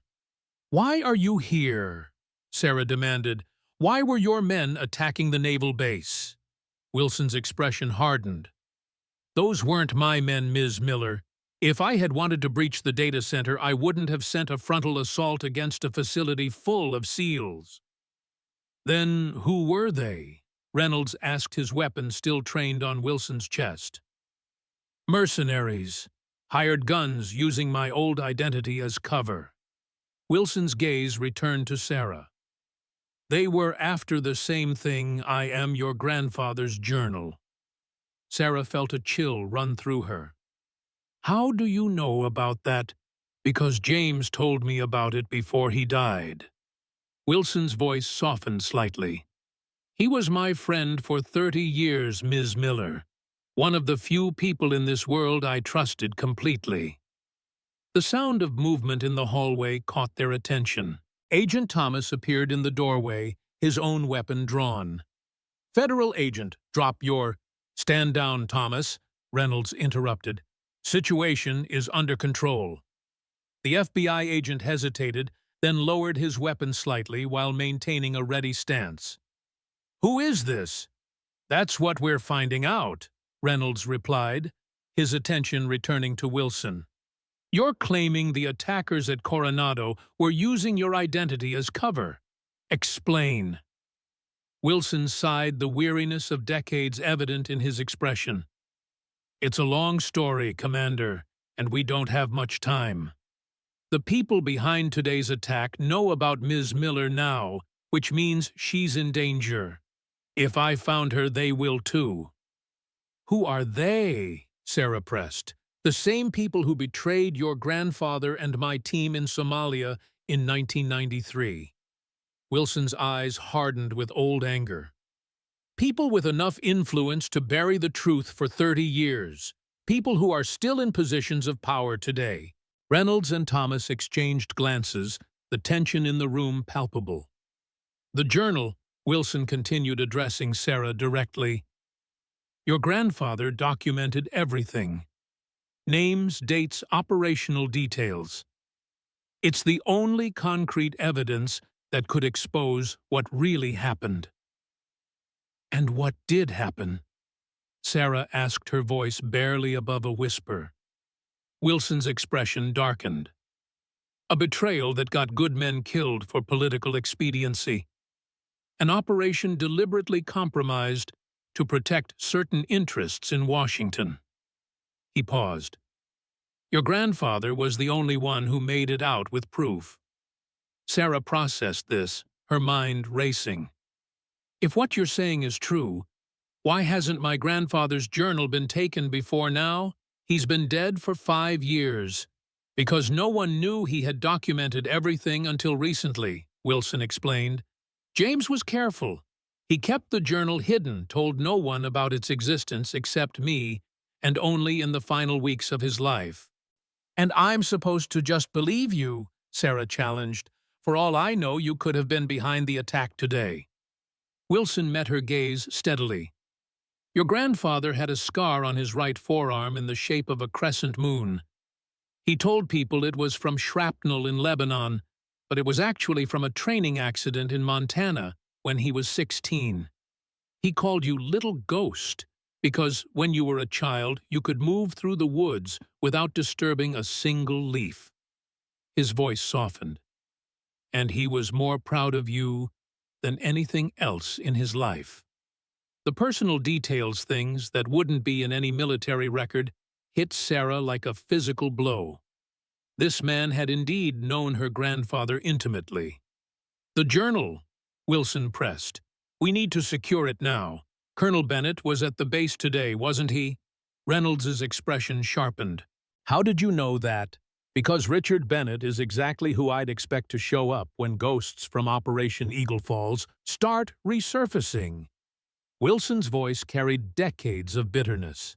He was our handler for that operation, and later he was the one who sent us into the trap in Somalia. The pieces were beginning to connect in Sarah's mind, a mosaic of classified operations, betrayal, and long-buried secrets. But something still didn't make sense. If my grandfather knew about this betrayal, why didn't he expose it years ago? He tried, Wilson replied grimly. Through proper channels at first, then through back channels when the official routes were blocked. But Bennett had powerful allies, people who could make evidence disappear, witnesses recant investigations, stall. He shook his head. Your grandfather eventually realized the only way to protect himself and you was to disappear from their radar. Retire quietly, document everything, and wait for the right moment. Which is now, apparently, Reynolds observed his weapon still trained on Wilson, though his stance had relaxed slightly. Now, Wilson confirmed, because Bennett is about to be nominated for a cabinet-level position in national security. If he achieves that level of power and influence, he let the implication hang in the air. Sarah made her decision. Moving to the bedroom closet, she knelt and removed a section of baseboard, revealing the hidden safe she had installed after her grandfather's death. As she entered the combination, she was acutely aware of the 3 men watching her, each with their own agenda, each potentially representing different facets of a truth she was only beginning to comprehend. The safe opened with a soft click, revealing the wooden box with "Rangers Lead the Way" carved into the lid. Sarah removed it carefully, feeling the weight of history, both national and personal, in her hands. As she placed the box on the bed and opened it, the 4 of them gathered around to examine the contents. Sarah lifted out the journal, a weathered, leather-bound volume filled with her grandfather's precise handwriting diagrams and what appeared to be operational notes in a personalized shorthand. That's it, Wilson breathed, a hint of reverence in his voice. The last 30 years of James Miller's operational knowledge and experience. Sarah hesitated, her hand protectively covering the journal. I need to know what happened. The full story, not just fragments. Wilson nodded solemnly. You deserve that much. But not here. This location is compromised, and we need to move before... The sound of vehicles pulling up outside interrupted him. Reynolds moved swiftly to the window, peering cautiously through the blinds. 3 SUVs, government plates, armed personnel deploying in a tactical formation. He turned back to the group, his expression grim. They're not here for a social call. Bennett, Wilson hissed. He's moving faster than I anticipated. He must have tracked you from the base. Reynolds made a rapid tactical assessment. Thomas, what's the status on local PD backup? The FBI agent checked his phone. They're establishing a perimeter, but if those are federal agents down there, they'll stand down on jurisdictional grounds, Reynolds finished.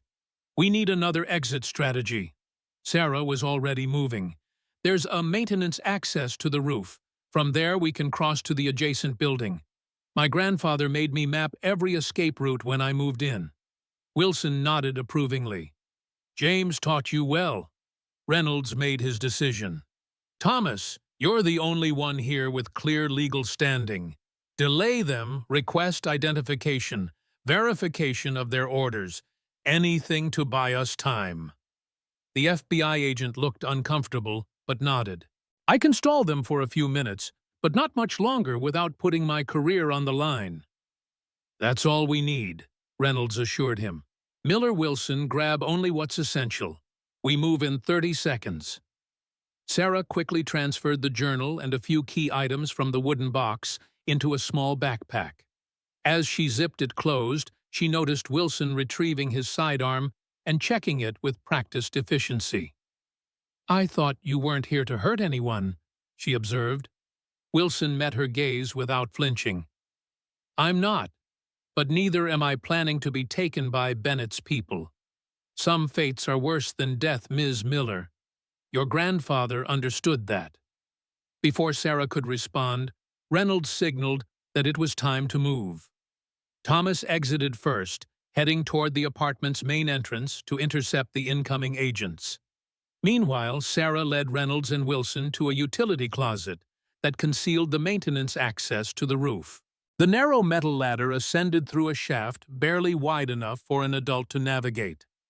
Sarah went first, followed by Wilson, with Reynolds covering their rear. The climb was awkward with the backpack, but Sarah's athletic conditioning made it manageable. As they emerged onto the rooftop, the evening air cool against their faces, Sarah could hear the faint sounds of commotion from below. Raised voices, the crackle of radios, the distinctive cadence of federal agents identifying themselves. This way, she directed, leading them across the flat roof toward the adjacent apartment building, which stood approximately 8 feet away across an alley. Reynolds assessed the gap. Doable, he concluded. Wilson, can you make that jump? The older man snorted. I may be in my 60s, Commander, but I've been keeping myself operational. I'll manage. Sarah went first, again taking a short run before launching herself across the gap. She landed solidly on the neighboring rooftop, rolling to distribute the impact, as her grandfather had taught her. Wilson followed with surprising agility for his age, executing a similar landing. Reynolds was preparing to make the jump when the roof access door behind him burst open. 2 men in tactical gear emerged, weapons raised. Freeze, federal agents! Instead of complying, Reynolds launched himself across the gap just as the agents opened fire. Bullets impacted the concrete rooftop as he landed hard on the other side, immediately rolling for cover behind a rooftop air conditioning unit. Go! He shouted to Sarah and Wilson. I'll cover you! Wilson grabbed Sarah's arm, pulling her toward the maintenance door that would lead them into the adjacent building. He's right. We need to move now. Sarah hesitated, reluctant to leave Reynolds behind. But "He's a SEAL, Ms. Miller. This is what they train for. The best way to help him is to secure that journal and expose Bennett before he can bury the truth again." The logic was sound even if it felt wrong to abandon Reynolds. Sarah nodded sharply and followed Wilson through the maintenance door, descending the stairs rapidly as the sound of gunfire continued above them. They emerged into a residential hallway, startling an elderly woman who was just exiting her apartment. Wilson smiled reassuringly, instantly, transforming his demeanor from hardened operative to harmless senior citizen. "So sorry to startle you, ma'am. Maintenance was checking the roof access. All fixed now." His voice was warm, his body language non-threatening. The woman nodded uncertainly and continued on her way, casting suspicious glances over her shoulder. "Where to now?" Sarah asked quietly as they reached the building's main lobby. Wilson scanned the street through the glass doors. "Bennett's people will have the area surrounded by now. We need transportation." Sarah spotted a delivery driver unloading packages from a van parked directly in front of the building. "I have an idea." Without waiting for Wilson's response, she pushed through the doors and approached the driver with a friendly smile. "Excuse me, are you delivering to apartment 304? That's me, but I'm heading out. I can save you a trip upstairs." The driver harried and, clearly behind schedule, barely glanced at her. "Miller, 304. That's me," Sarah confirmed, noting with relief that her name was indeed on one of the packages. "Sign here." The driver thrust a digital tablet toward her. As Sarah signed, Wilson approached casually from behind, subtly removing the keys from the van's ignition where the distracted driver had left them. The entire exchange took less than 30 seconds, after which the driver handed Sarah her package and turned to retrieve more from the back of the van. "Now," Wilson murmured, and they both moved swiftly to the vehicle.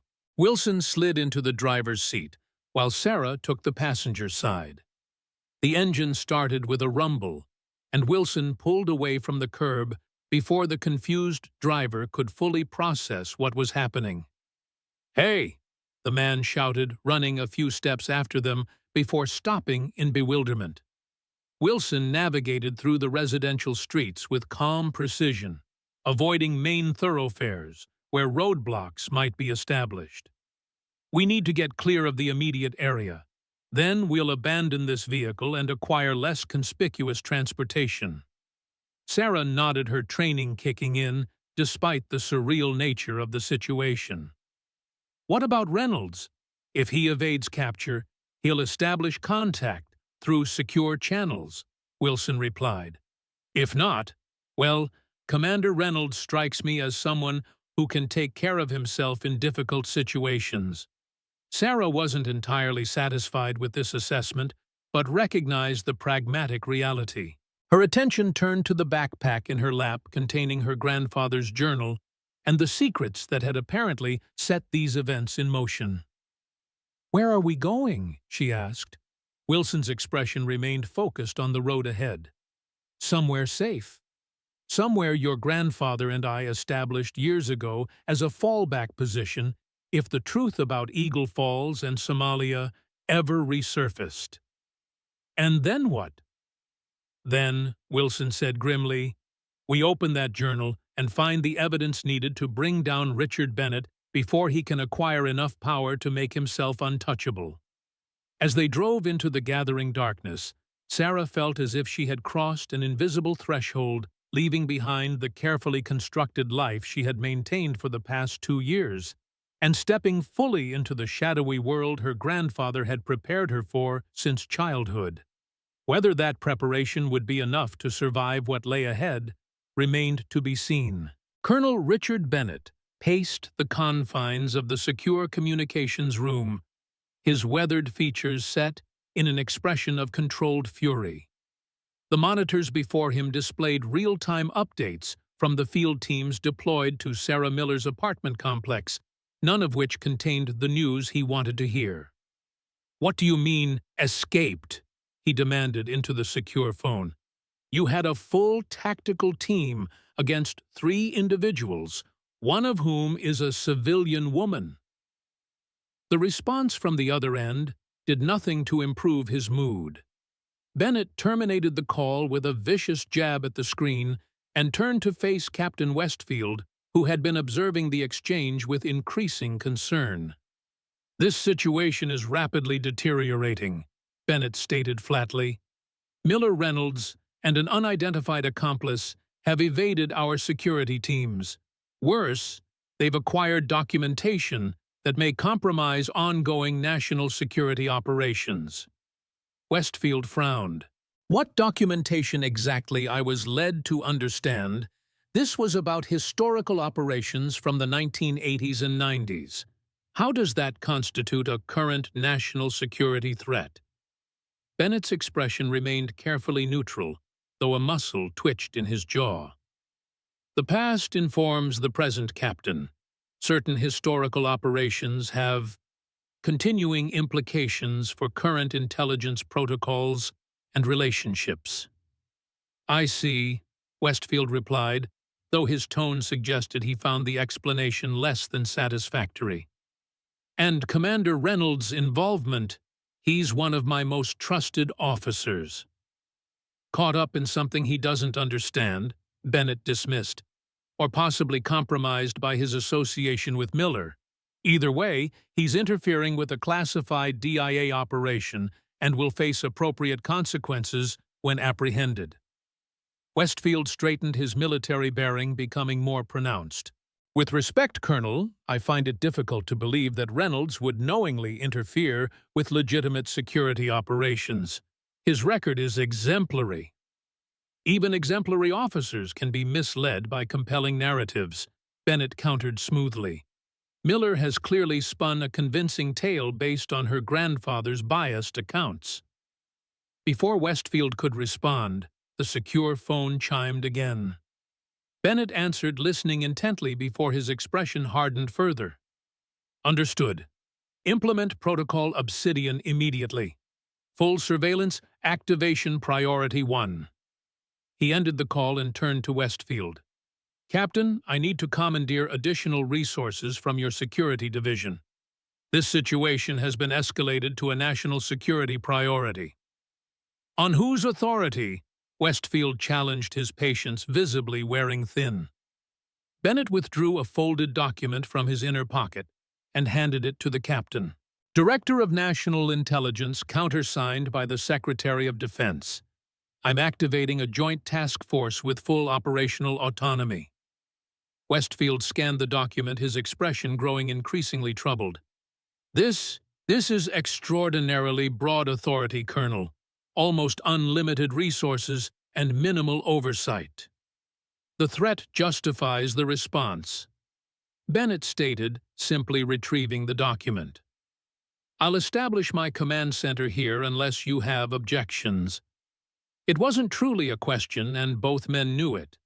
Westfield had just been effectively sidelined in his own facility.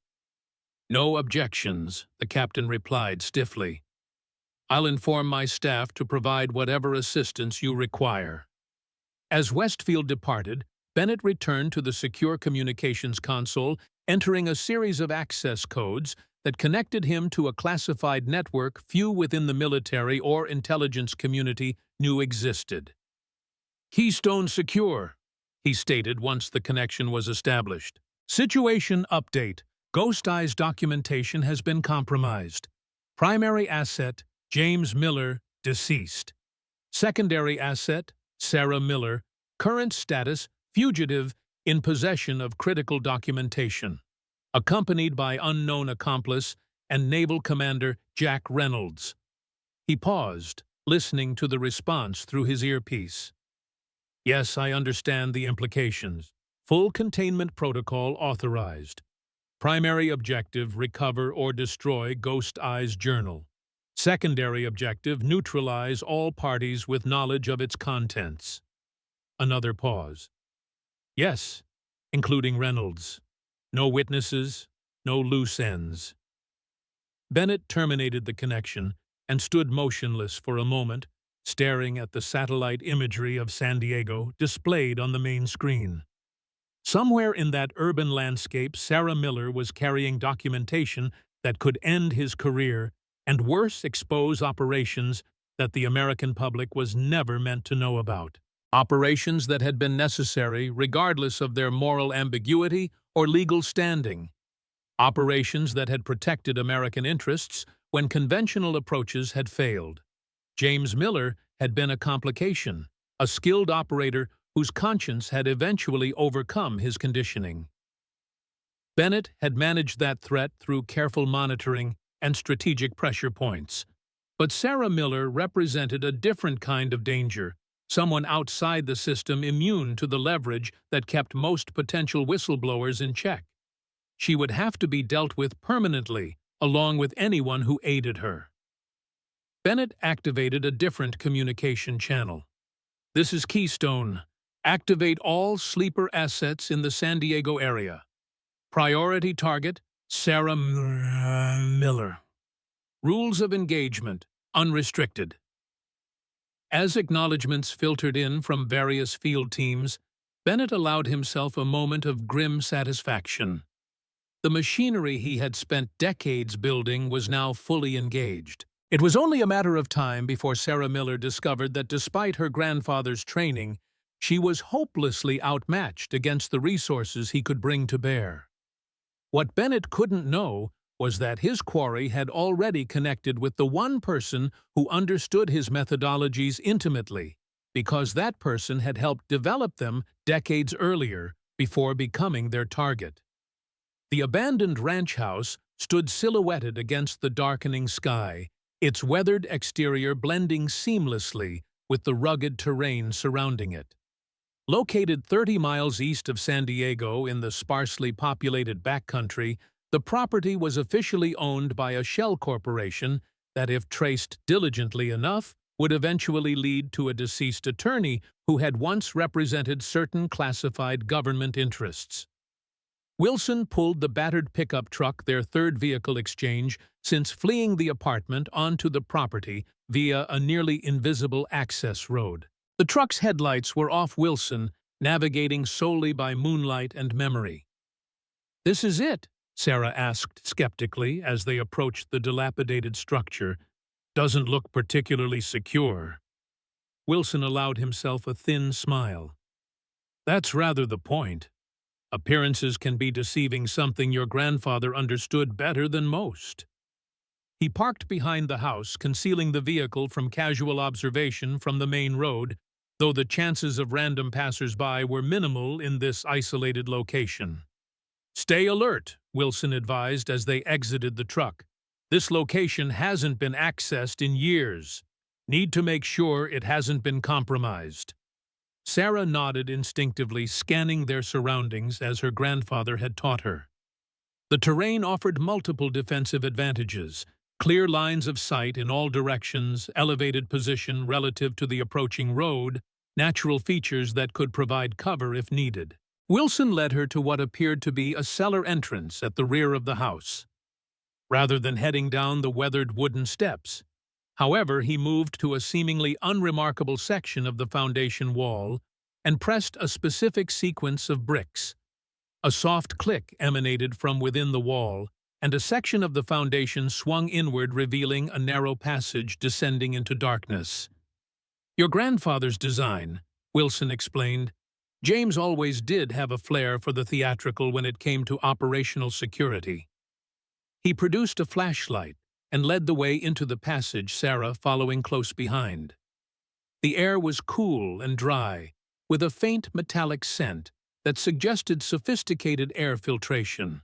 After descending approximately 20 feet, the passage opened into a surprisingly modern facility, a reinforced concrete bunker roughly 30 feet square, equipped with basic living amenities, communications equipment, though clearly dated, and what appeared to be a small armory secured behind a steel cage. "Welcome to Ghost Station," Wilson announced, activating the bunker's power systems. Efficient LED lighting illuminated the space, revealing additional details: topographical maps on one wall, a medical treatment area in one corner, and a secure document safe embedded in the concrete. "My grandfather built this," Sarah asked, surveying the facility with newfound appreciation for the depth of James Miller's preparations. "Designed it," Wilson corrected. "I handled the actual construction through cutouts and contractors who never knew what they were really building." He gestured around the space. This was one of 3 such facilities James established after Somalia. Places where evidence could be secured, operations planned, and if necessary a person could disappear for extended periods. Sarah absorbed this information, reconciling the grandfather she had known with the man who had created such elaborate contingency measures. "He never mentioned any of this to me." "He wouldn't have," Wilson replied, moving to a small kitchenette area and examining the supplies. James compartmentalized rigorously. "You were trained in combat skills and fieldcraft, but kept separate from his contingency planning. It was his way of protecting you." "From what exactly?" Sarah pressed, setting her backpack containing the journal on a metal table in the center of the room. Wilson paused, his expression growing distant. "From the knowledge that the government he served for most of his life ultimately betrayed him, betrayed all of us for political expediency." He turned to face her fully. "From the burden of carrying evidence that could destroy careers and possibly destabilize certain international relationships if it ever came to light." Sarah unzipped the backpack and carefully removed her grandfather's journal. "Then, perhaps it's time I understood exactly what this evidence contains." Wilson nodded solemnly. "Yes, I believe it is. But first, we need to establish secure communication with Commander Reynolds, assuming he evaded capture." "How?" "We don't have any way to contact him." Wilson moved to what appeared to be an outdated computer system in the corner of the bunker. "Your grandfather and I established certain protocols for situations like this. Emergency communication channels that exist outside conventional networks." As Wilson activated the system, Sarah opened the journal, finally ready to confront the secrets her grandfather had entrusted to her, knowingly or not. The first pages contained what appeared to be standard operational notes, training regimens, equipment specifications, tactical observations. But as she progressed deeper into the journal, the entries became more specific, more troubling. One entry dated April 18, 1980, caught her attention immediately. "Eagle Falls initiated. Team composition: myself, Wilson Hernandez, Davies, Kowalski. Handler: Bennett. Primary objective: eliminate security elements along extraction route for main Eagle Claw force. Secondary objective: classified even from team recover documentation from source Redwood regarding Soviet advisory presence." Bennett emphasized secondary objective takes priority if compromise occurs. Troubling directive contradicts standard protocol for personnel recovery. Wilson shares my concerns, but maintains operational security. Will proceed as ordered, but documenting divergence from established parameters. Sarah looked up from the journal. There was a secondary objective for Eagle Falls that wasn't shared with the full team. Wilson had finished his work at the computer terminal and rejoined her at the table. "Yes, standard compartmentalization, or so we thought at the time. It wasn't until later that we realized the significance of that secondary objective." Sarah continued reading, finding entries that documented the chaotic aftermath of the aborted Eagle Claw mission. April 25, 1980, main mission aborted. Received order to extract, but Bennett countermanded, instructed to proceed with secondary objective despite changed circumstances. Wilson objects, but complies under protest. Team morale deteriorating as extraction window closes. April 26, 1980, reached Redwood Rendezvous. Contact compromised. Firefight resulted in 3 casualties, Hernandez and Davies KIA Kowalski critically wounded. secured documentation but at unacceptable cost. Bennett orders immediate extraction, leaving Kowalski despite stabilization possibilities. Wilson and I overruled extracted with Kowalski against orders. April 30th, 1980. Debriefed separately from Wilson. Instructed to omit Redwood objective and Bennett's extraction order regarding Kowalski from official report. Ethical conflict, but complying for now while documenting actual events here. Kowalski died during medical transport. Bennett claims no knowledge of modified extraction orders. First indication of pattern that would become clear years later. Sarah felt a cold anger building as she read. Bennett abandoned wounded personnel and then lied about it in official reports. Wilson's expression darkened with old pain. That was just the beginning. Eagle Falls was the first operation where we saw Bennett's true nature, but it wouldn't be the last.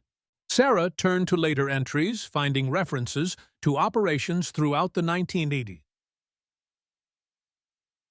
Nicaragua, Lebanon, various classified missions in Eastern Europe as the Cold War entered its final phases.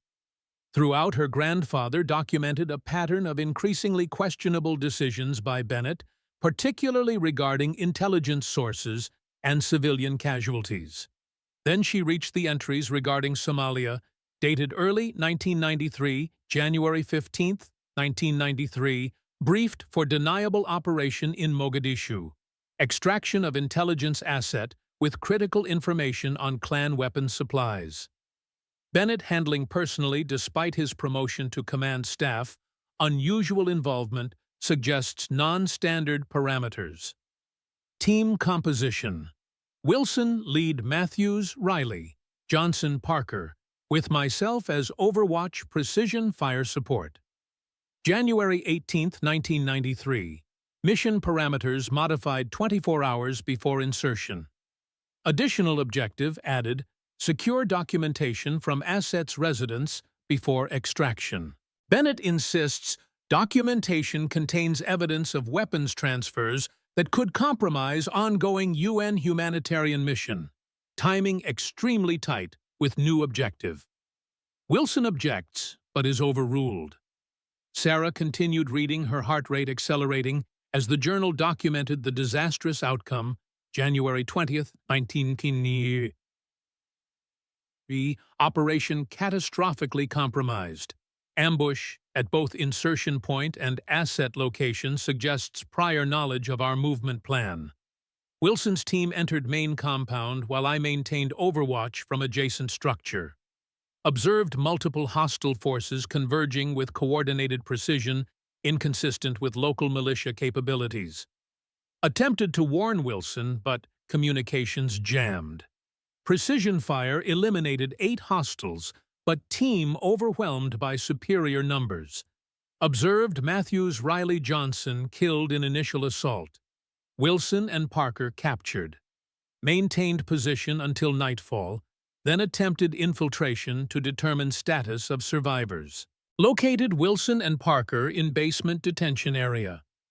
Parker deceased, evidence of interrogation. Wilson severely wounded but conscious. Extracted Wilson against considerable opposition. No sign of the intelligence asset, either never present or removed before our arrival. Critical observation, hostiles employed tactical communications and night vision equipment unavailable to Somali forces. Working theory, deliberate setup, possibly by elements within our own command structure. January 25, 1993. Wilson stabilized but requires advanced medical care unavailable through operational channels. Bennett refuses extraction claims. Mission failure invalidates support protocols. Made decision to use personal emergency exfiltration plan established after Eagle Falls. Contacted Mackenzie for private medical evacuation to Kenya. Bennett officially declares mission failed, all personnel KIA. We are now ghosts by our own government's declaration.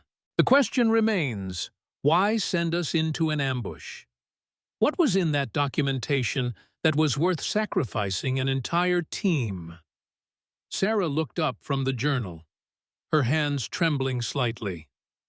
Bennett deliberately sent your team into an ambush. Why, what could possibly justify that? Wilson's expression was grim. That's what your grandfather spent the next 20 years trying to discover. After Somalia, James went officially dark, allowing Bennett to believe he had died in the operation while actually establishing a network of former operators who had similar experiences with compromised missions. And what did he find? Fragments at first. Financial transfers to offshore accounts corresponding with failed operations, diplomatic cables discussing containment of operational liabilities. Then, about 3 years before his death, James found something concrete. Wilson leaned forward, his voice dropping. Bennett wasn't just a handler who made bad calls or sacrificed operators for expediency. He is part of a small group within the intelligence community that has been selectively compromising operations to shape foreign policy outcomes without congressional oversight or presidential authorization. "That's treason," Sarah whispered. "That's power," Wilson corrected grimly. "They would argue they're making necessary decisions that elected officials lack the courage or foresight to make, sacrificing a few operators or assets to maintain strategic relationships or prevent larger conflicts." Sarah continued through the journal, finding entries from the early 2000s documenting her grandfather's investigation, September 12, 2005. Correlation established between Bennett's career advancement and compromised operations. Pattern suggests systematic elimination of witnesses or evidence that could expose unauthorized activities.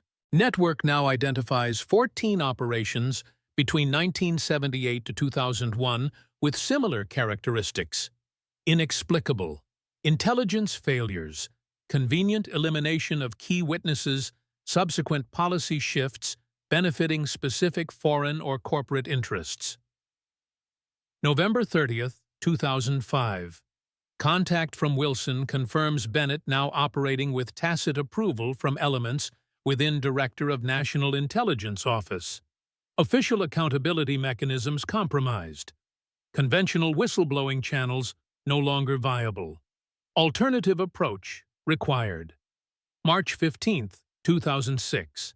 Documentation secured from former NSA analyst confirming communication intercepts between Bennett and foreign intelligence services prior to Somalia operation. Explicit discussion of team movement plans and timeline. Smoking gun, but requires corroborating evidence to withstand inevitable deniability tactics. The final entries became more personal, more urgent. January 10, 2018 medical diagnosis confirmed. Terminal, 6 to 12 months remaining. Operational security, now secondary to ensuring documentation reaches appropriate channels after my death. Sarah remains unaware of full scope of my activities post-retirement. Have prepared her with necessary skills, but kept her insulated from specific knowledge that would make her a target. February 28, 2018.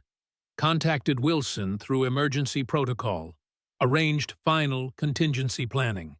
Sarah will inherit my personal effects, including this journal. Wilson will monitor Bennett's activities and make contact if circumstances require Sarah to become active.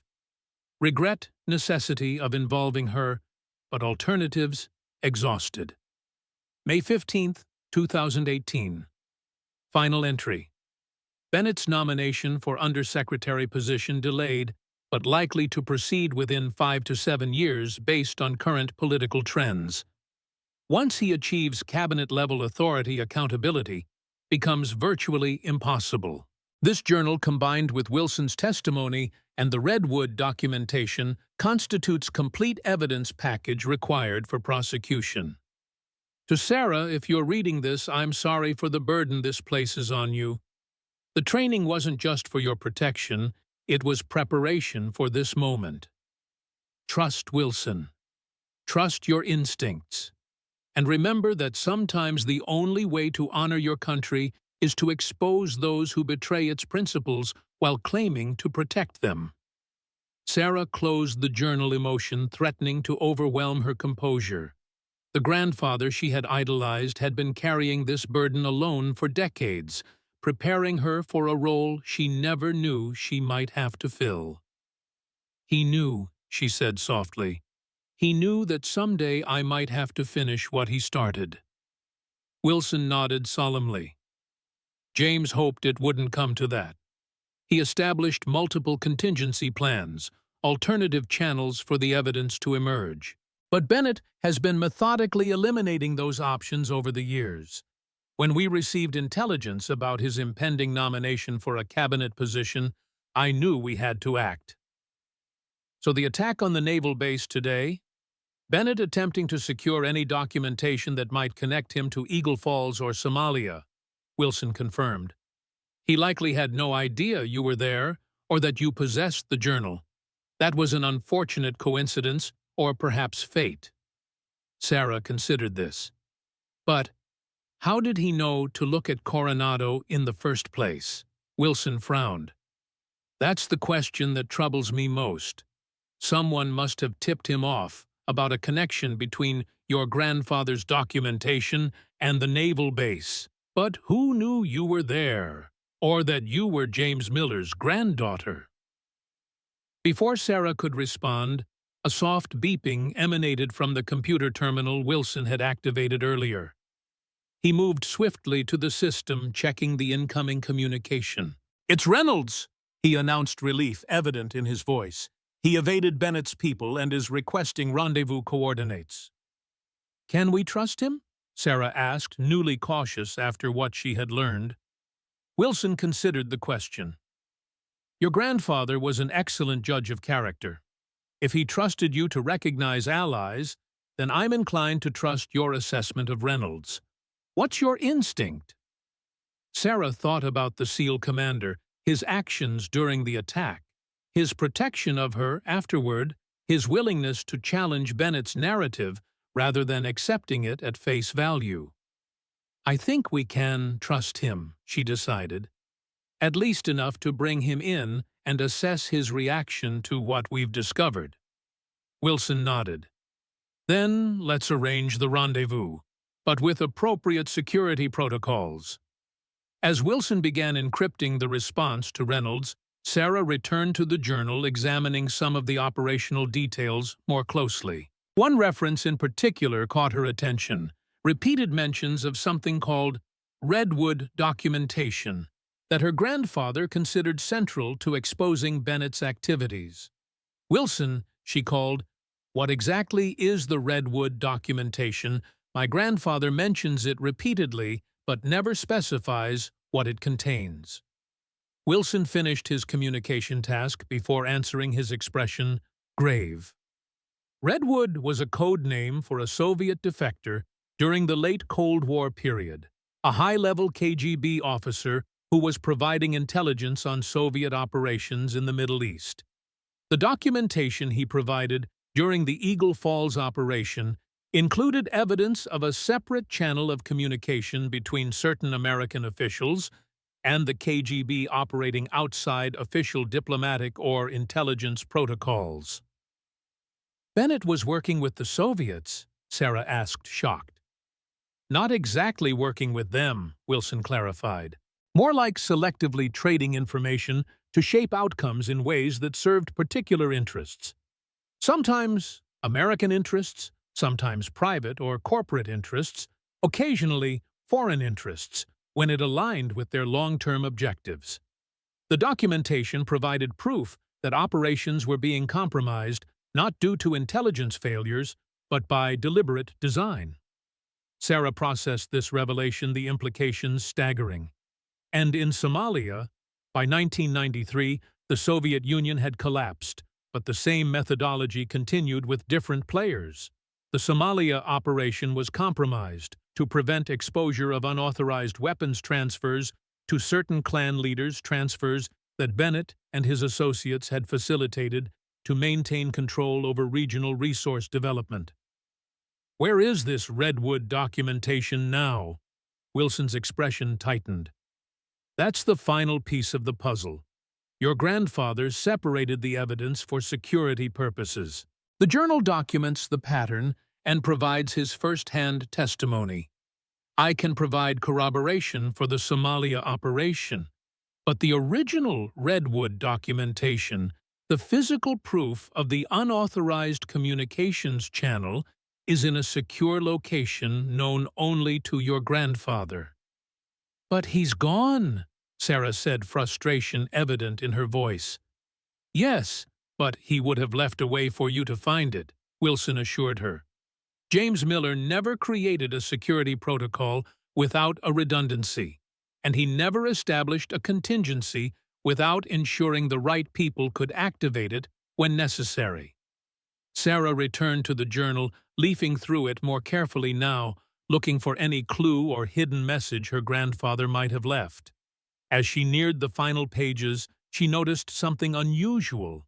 A series of numbers notated in the margins of several entries, seemingly random and unrelated to the text they accompanied. "Wilson," she called, "look at these notations. They appear on multiple pages, but don't correspond to the content of the entries." Wilson examined the numbers, his expression sharpening with recognition. "These aren't random. They're coordinates, latitude and longitude, but encoded using a system James and I developed during our time in Lebanon." Working quickly, Wilson decoded the notations, converting them to standard geographical coordinates. These point to a location in the eastern Sierra Nevada mountains. Remote, difficult terrain. He looked up at Sarah. "A perfect place to secure documentation you don't want found accidentally." "My grandfather took me camping in the Sierra Nevadas multiple times when I was younger," Sarah recalled. "He always insisted on teaching me navigation techniques, wilderness survival skills. I thought it was just part of his outdoor enthusiasm, but—" "He was preparing you," Wilson finished, "ensuring you would have the skills necessary to retrieve the documentation if it ever became necessary." The computer terminal beeped again, indicating a new communication. Wilson checked it quickly.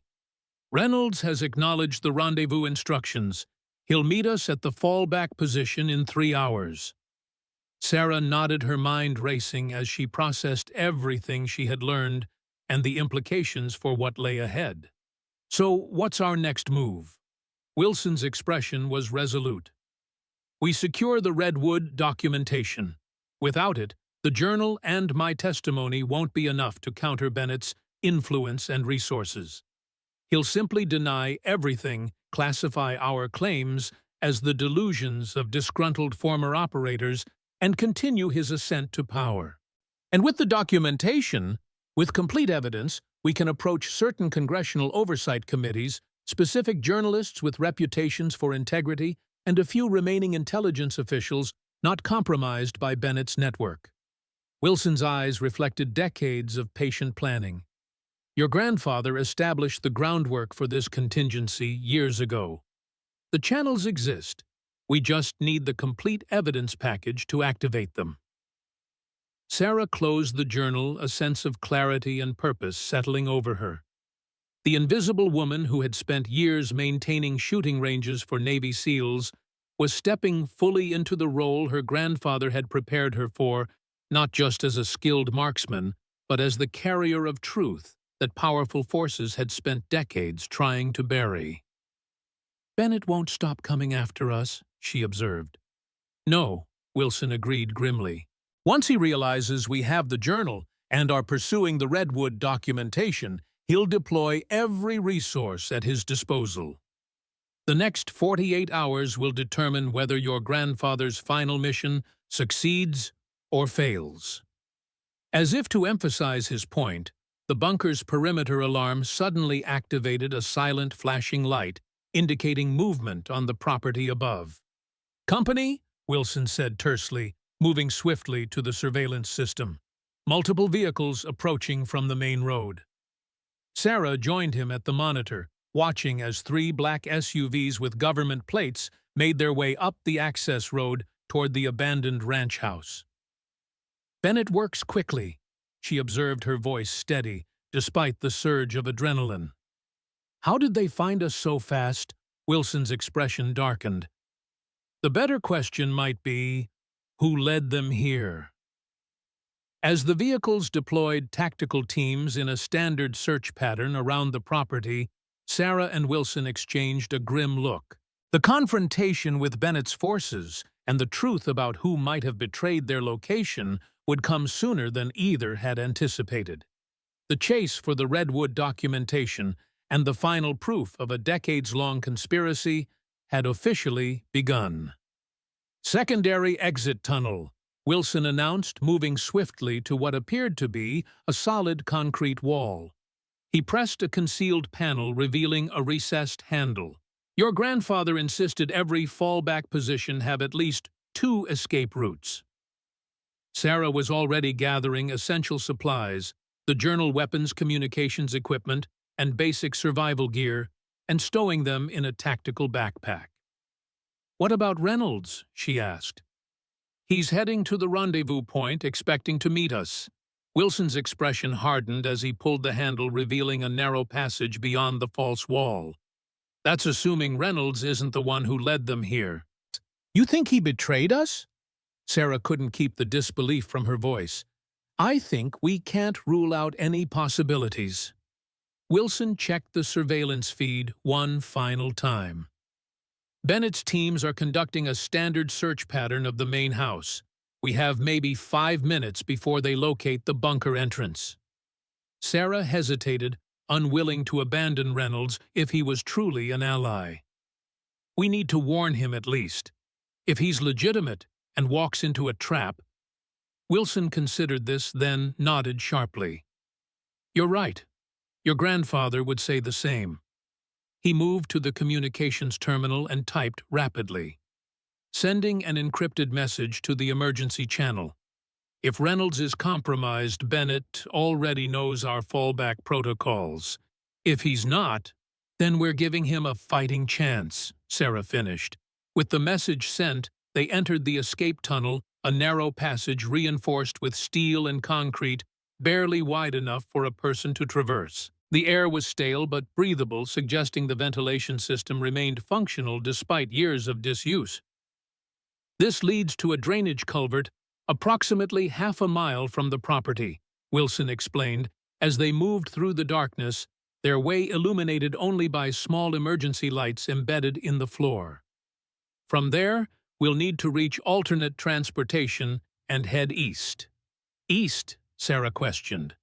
"The Sierra Nevada coordinates." "Eventually," Wilson confirmed. "But first, we need to meet a contact of your grandfather's, someone who can provide additional context for the Redwood documentation and potentially help us identify how Bennett tracked us to the safe house." They continued in silence for several minutes, the sounds of their movement echoing softly in the confined space. Sarah's mind raced, processing everything she had learned from her grandfather's journal. The man she had idolized had carried burdens far heavier than she had ever imagined, fighting a shadow war against corruption within the very institutions he had sworn to serve. "How much further?" she asked, more to break the tension than from impatience. "Another 200 yards, Wilson replied. "Listen for water flow that will indicate we're nearing the drainage outlet." Soon, the distant sound of running water reached them, growing louder as they approached the tunnel's end. Wilson paused at a final barrier, a steel grate designed to resemble an ordinary drainage cover. "Stay back," he instructed, drawing a compact pistol from his waistband. "I'll check for surveillance before we exit." Sarah complied, watching as Wilson carefully manipulated a concealed mechanism that unlocked the grate. He pushed it open just enough to survey their surroundings, his movements deliberate and practiced, despite his age. After a tense moment, he signaled all clear and pushed the grate fully open, revealing a concrete culvert opening onto a dry creek bed surrounded by scrub brush and boulders. The moonlight provided just enough illumination to navigate the rough terrain. "This way," Wilson directed, leading her along the creek bed toward what appeared to be an abandoned service road. "Your grandfather cached an emergency vehicle approximately half a mile from here." "A vehicle that's been sitting unused for years?" Sarah questioned skeptically. Wilson's expression showed a hint of amusement. James was thorough. "The vehicle is maintained by a local associate, a former Marine who owes your grandfather his life. Checked and serviced every 6 months, fuel replaced regularly, battery maintained." They reached the service road and followed it to a weather-beaten storage shed partially concealed by overgrown vegetation. Wilson approached a padlocked door and entered a combination on the lock. "Your grandfather's service number," he explained as the lock opened. Backwards, then reversed. Inside the shed sat a dusty but well-maintained Jeep Wrangler, at least 15 years old but obviously mechanically sound. Wilson conducted a quick inspection before nodding with satisfaction. "Keys are in a magnetic case under the rear fender," he instructed. "Check while I complete the final security protocol." Sarah located the hidden key case while Wilson returned to the shed entrance, activating what appeared to be another concealed mechanism. "Remote alert system," he explained upon returning. "If Bennett's people find this location, we'll receive warning through a secure channel." As they prepared to depart, Sarah paused, a sudden realization striking her. "My grandfather's journal mentioned Redwood was a Soviet defector during the Cold War, but the documentation he provided proving Bennett's unauthorized communications with foreign elements that would be over 40 years old now. Would it still be relevant enough to threaten Bennett today?" Wilson's expression grew solemn as he started the Jeep's engine.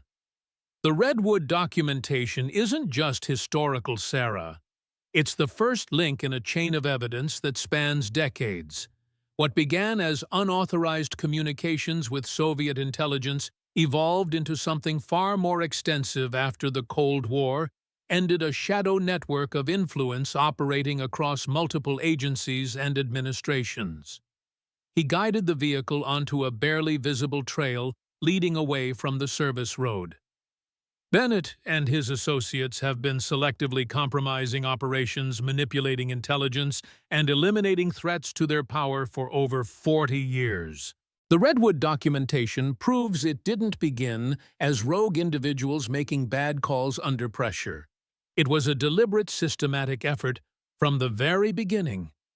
Sarah absorbed this as they bounced along the rough trail, eventually connecting with a small paved road heading east into the mountains. "Who are we meeting?" she asked after several minutes of silent driving. "Margaret Carlyle," Wilson replied, "former DIA analyst specialized in Soviet operations during the late Cold War period. She worked with your grandfather on the intelligence assessment of the Redwood materials originally." "Can we trust her?" Wilson's hands tightened slightly on the steering wheel. "Your grandfather trusted her. That's good enough for me." As they continued into the night, Sarah found herself wondering about the man beside her, a ghost from her grandfather's past, who had materialized at the precise moment she needed guidance.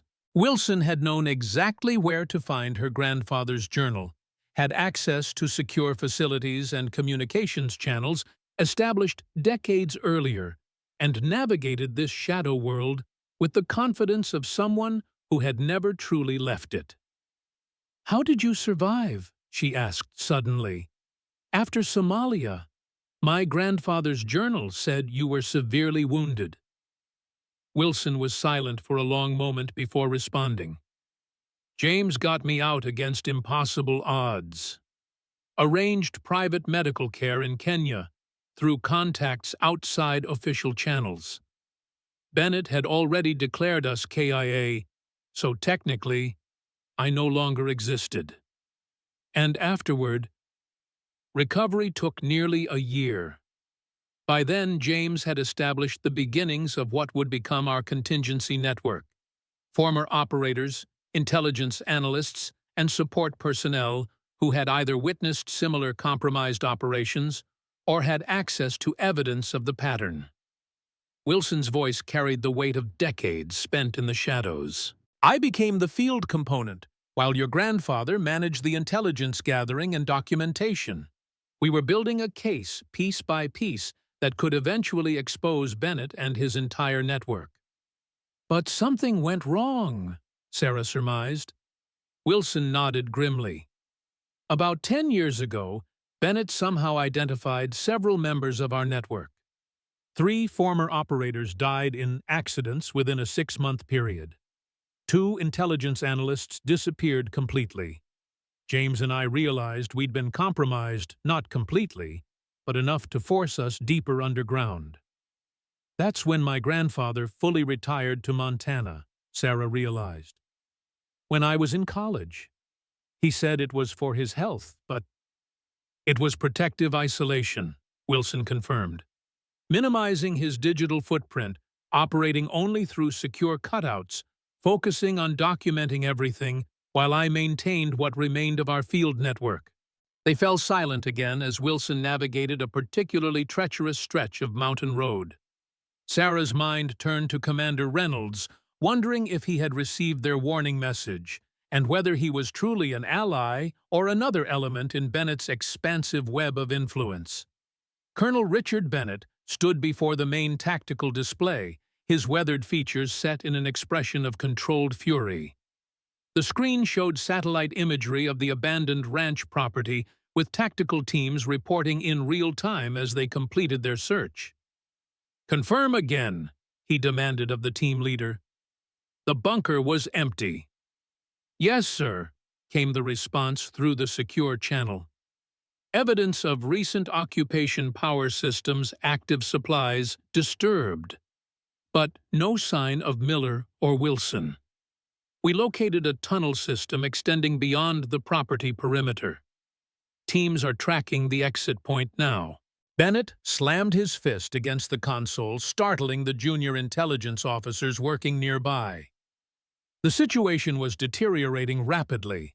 Not only had Sarah Miller acquired her grandfather's journal, but she had somehow connected with Frank Wilson, the one man who could corroborate James Miller's allegations with first-hand testimony.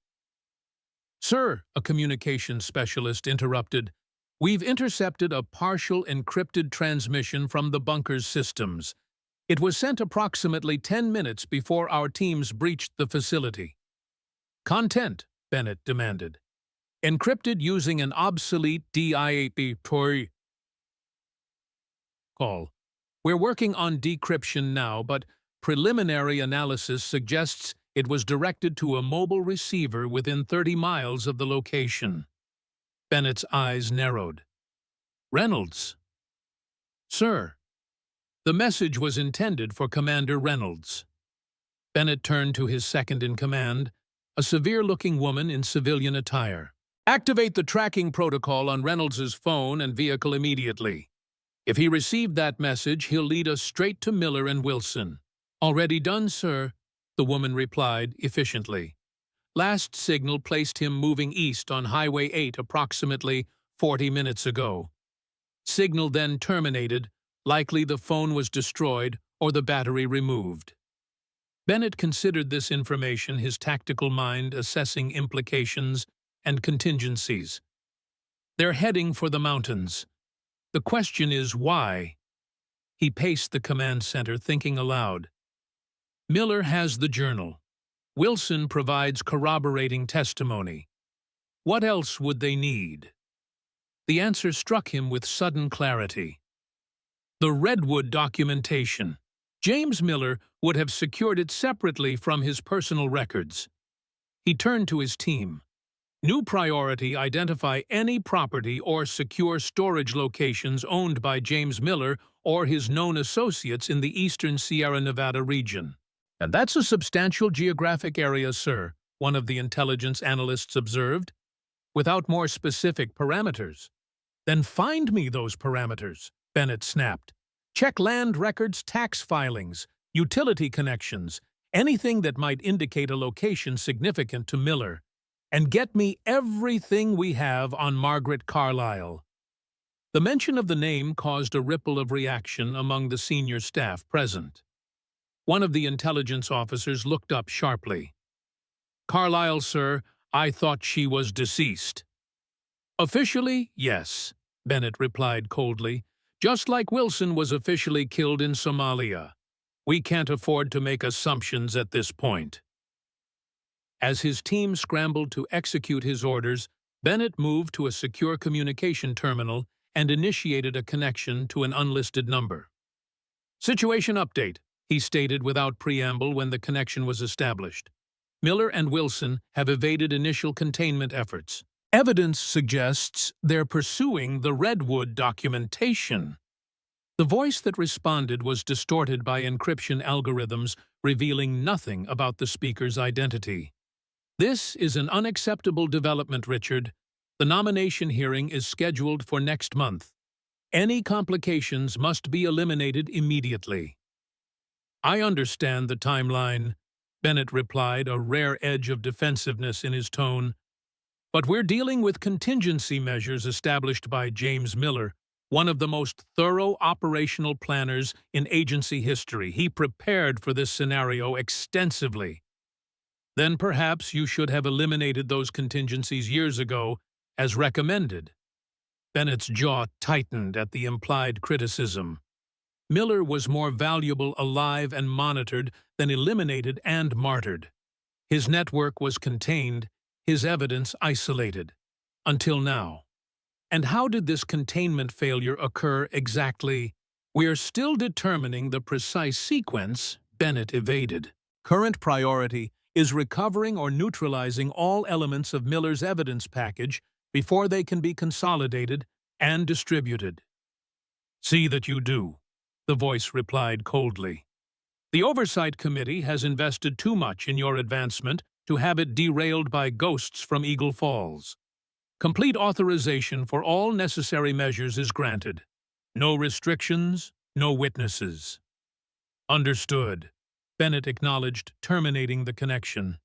He stood motionless for a moment, feeling the weight of 4 decades of carefully calculated decisions pressing down upon him. Bennett had long ago justified his actions as necessary for national security. Difficult choices made when conventional channels were too constrained by legalities or politics to address existential threats.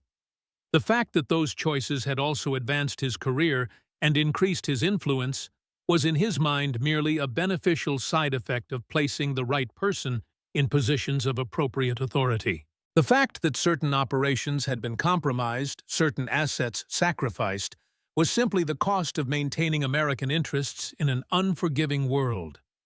James Miller had never understood that.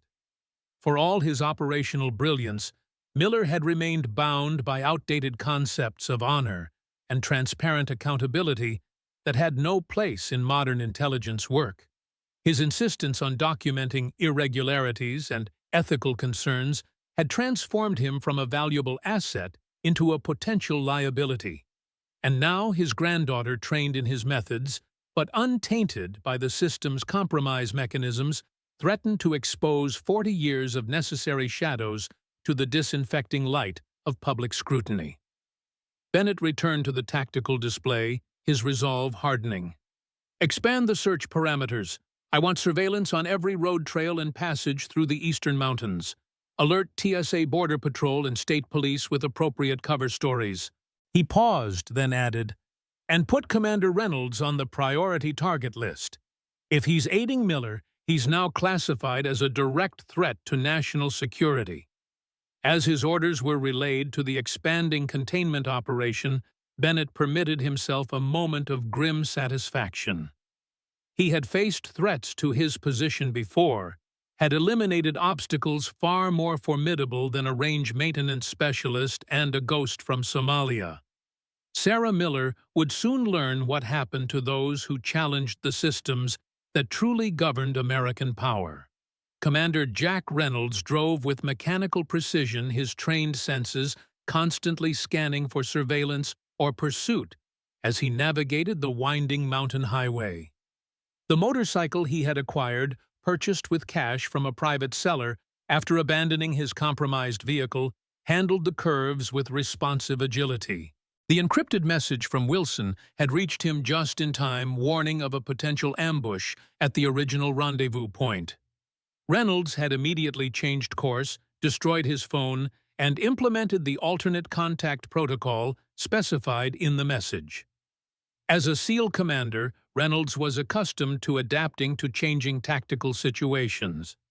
What he wasn't accustomed to was finding himself on the wrong side of his own government's intelligence apparatus. The implications of what he had witnessed at the naval base, combined with Bennett's obvious determination to silence Miller and anyone associated with her, painted a disturbing picture of corruption at the highest levels. Reynolds had spent his entire career operating within the system, trusting the chain of command even when individual missions seemed questionable. The possibility that portions of that system were fundamentally compromised challenged everything he had built his professional identity upon. He rounded a sharp curve and immediately noticed the roadblock ahead, two police cruisers positioned across the highway, lights flashing. Standard procedure suggested a routine checkpoint, but Reynolds's combat instincts registered subtle inconsistencies. The positioning of the vehicles offered no escape route. The officers stood in tactical stances rather than casual checkpoint postures. Most tellingly, there were no visible signs indicating an official checkpoint or detour. Reynolds made his decision in a split second, gunning the motorcycle's engine and veering sharply onto a fire access road just before the roadblock. Behind him, he heard shouting and the squeal of tires as the cruisers scrambled to pursue. The access road was unpaved and treacherous, switchbacking up the mountainside through dense forest. Reynolds pushed the motorcycle to its limits, using his body weight to navigate the tight turns while maintaining maximum possible speed. His military training included extensive motorcycle operation in adverse conditions, a skill set that was now proving unexpectedly vital. The sound of pursuit faded as he increased his lead on the larger, less maneuverable police vehicles. After several minutes of intense riding, Reynolds spotted a narrow game trail branching off from the access road. He took the turn, cutting his engine immediately after clearing the main path. In the sudden silence, Reynolds could hear the distant sound of the police cruisers still following the main access road, unaware that he had diverted. He pushed the motorcycle into the underbrush, concealing it from casual observation, then proceeded on foot through the forest. According to the coordinates in Wilson's message, the secondary rendezvous point was approximately 3 miles northeast of his current position, a remote fire observation tower that had been decommissioned years earlier. On foot through mountainous terrain, the journey would take several hours. Reynolds moved with the disciplined efficiency that had made him an exceptional special operator, maintaining awareness of his surroundings while conserving energy. His mind, however, continuously processed the implications of the coordinated effort to intercept him. The roadblock hadn't been a coincidence or routine law enforcement activity. Bennett had leveraged his authority to deploy local assets against a decorated Navy commander without apparent oversight or authorization.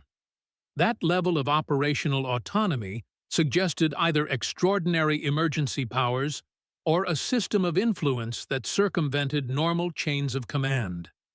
Neither possibility boded well for what Sarah Miller and Frank Wilson were alleging about Bennett's decades-long activities. As Reynolds navigated the challenging terrain, his thoughts turned to Miller herself, the unassuming range maintenance specialist who had revealed exceptional combat capabilities when circumstances demanded. Her performance during the attack on the naval base had demonstrated not just marksmanship skills, but tactical awareness and decision-making abilities that rivaled those of his most experienced operators. For 2 years, she had maintained her cover perfectly invisible among the warriors who trained daily on her ranges.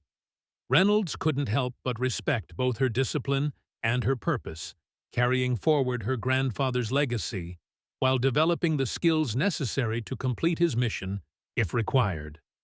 The question now was whether they could assemble the evidence needed to expose Bennett's operation before his resources overwhelmed them. Reynolds had seen the tactical display in the command center before his escape. The expanding search parameters, the coordination across multiple agencies, the mobilization of assets typically reserved for counterterrorism operations.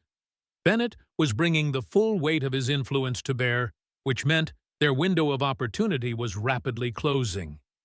A sound in the distance caught Reynolds' attention, the rhythmic thump of helicopter rotors.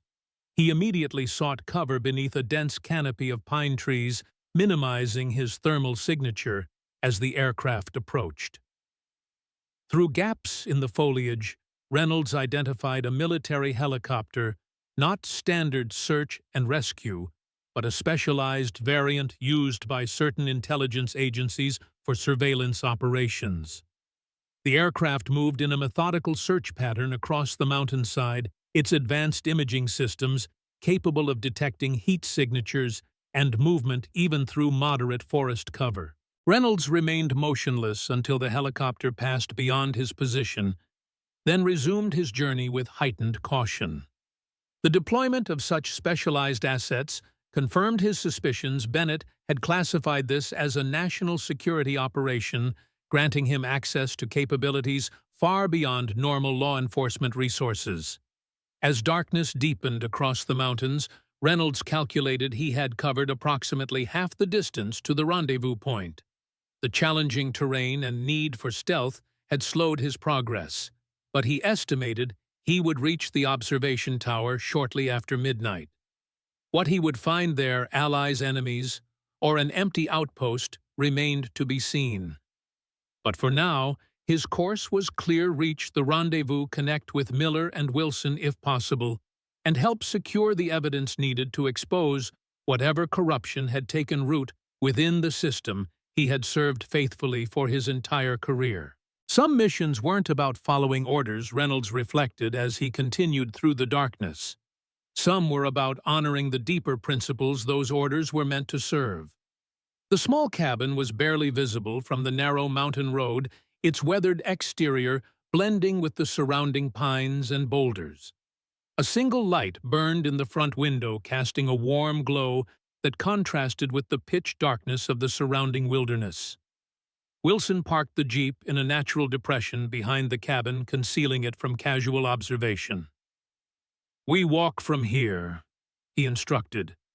"Margaret maintains certain security protocols for visitors."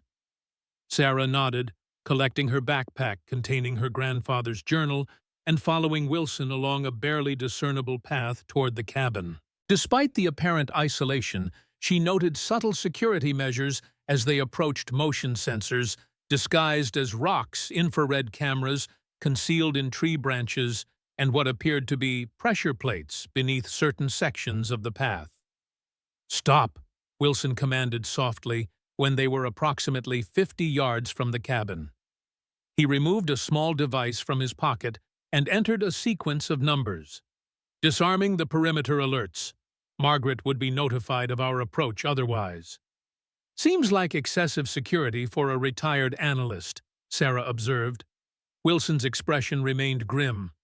Margaret Carlyle wasn't just any analyst.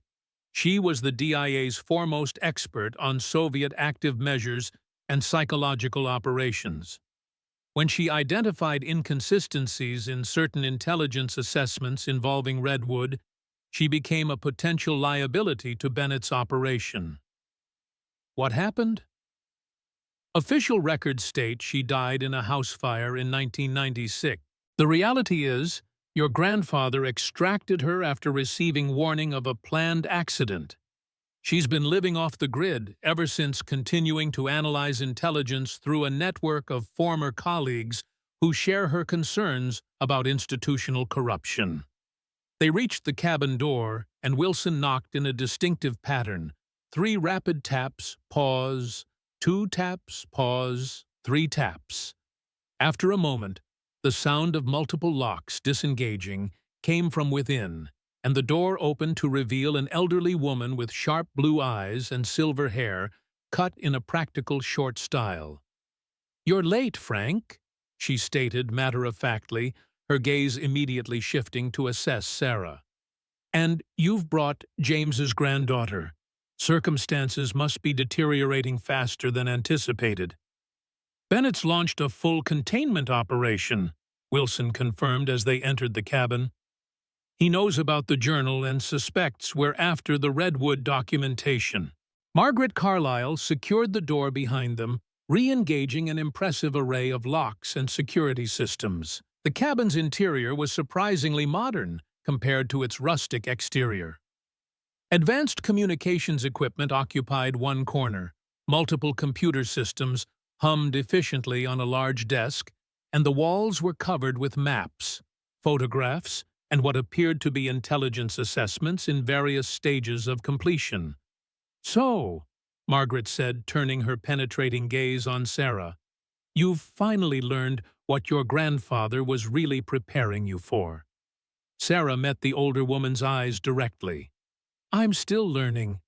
But yes, I understand now that my training wasn't just for personal protection." Margaret nodded approvingly. "James spoke of you often, said you had the same intuitive understanding of complex systems that made him such an effective operator." She gestured toward a battered wooden table. "Let's see the journal." Sarah removed the leather-bound volume from her backpack and placed it on the table. Margaret handled it with obvious reverence, her fingers tracing the worn cover before carefully opening it to examine the contents. "James's documentation was always meticulous," she observed, leafing through the pages. "It's what made him such a valuable intelligence asset, and such a threat when he began documenting the wrong things." "The journal references Redwood documentation repeatedly," Sarah explained.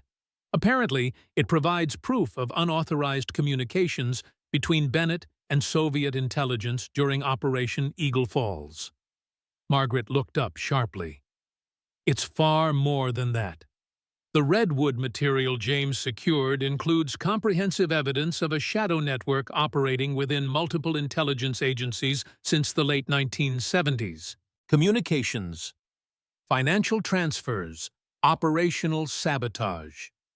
All documented with primary source material that can't be dismissed as conspiracy theories or the ravings of disgruntled former operatives. Which is why Bennett is throwing everything he has at finding us," Wilson added grimly. Margaret moved to one of her computer systems, typing rapidly. "Bennett's resources are even more extensive than you realize. I've been monitoring communications across multiple agencies. He's implemented a Level 1 sanction protocol, essentially a capture or kill authorization with no jurisdictional limitations or oversight requirements." She turned the screen to show them a classified operations order bearing Bennett's digital signature. "Every federal law enforcement and intelligence asset in the western United States has been activated under a counter-terrorism pretext. Roadblocks, aerial surveillance, digital monitoring. They're creating a net that will be nearly impossible to slip through using conventional methods." "Then we don't use conventional methods," Sarah stated firmly. "The journal contains encoded coordinates in the Sierra Nevadas. We believe that's where my grandfather secured the Redwood documentation." Margaret studied the relevant pages, her expression growing increasingly concerned. "These coordinates, they're within 50 miles of our current location.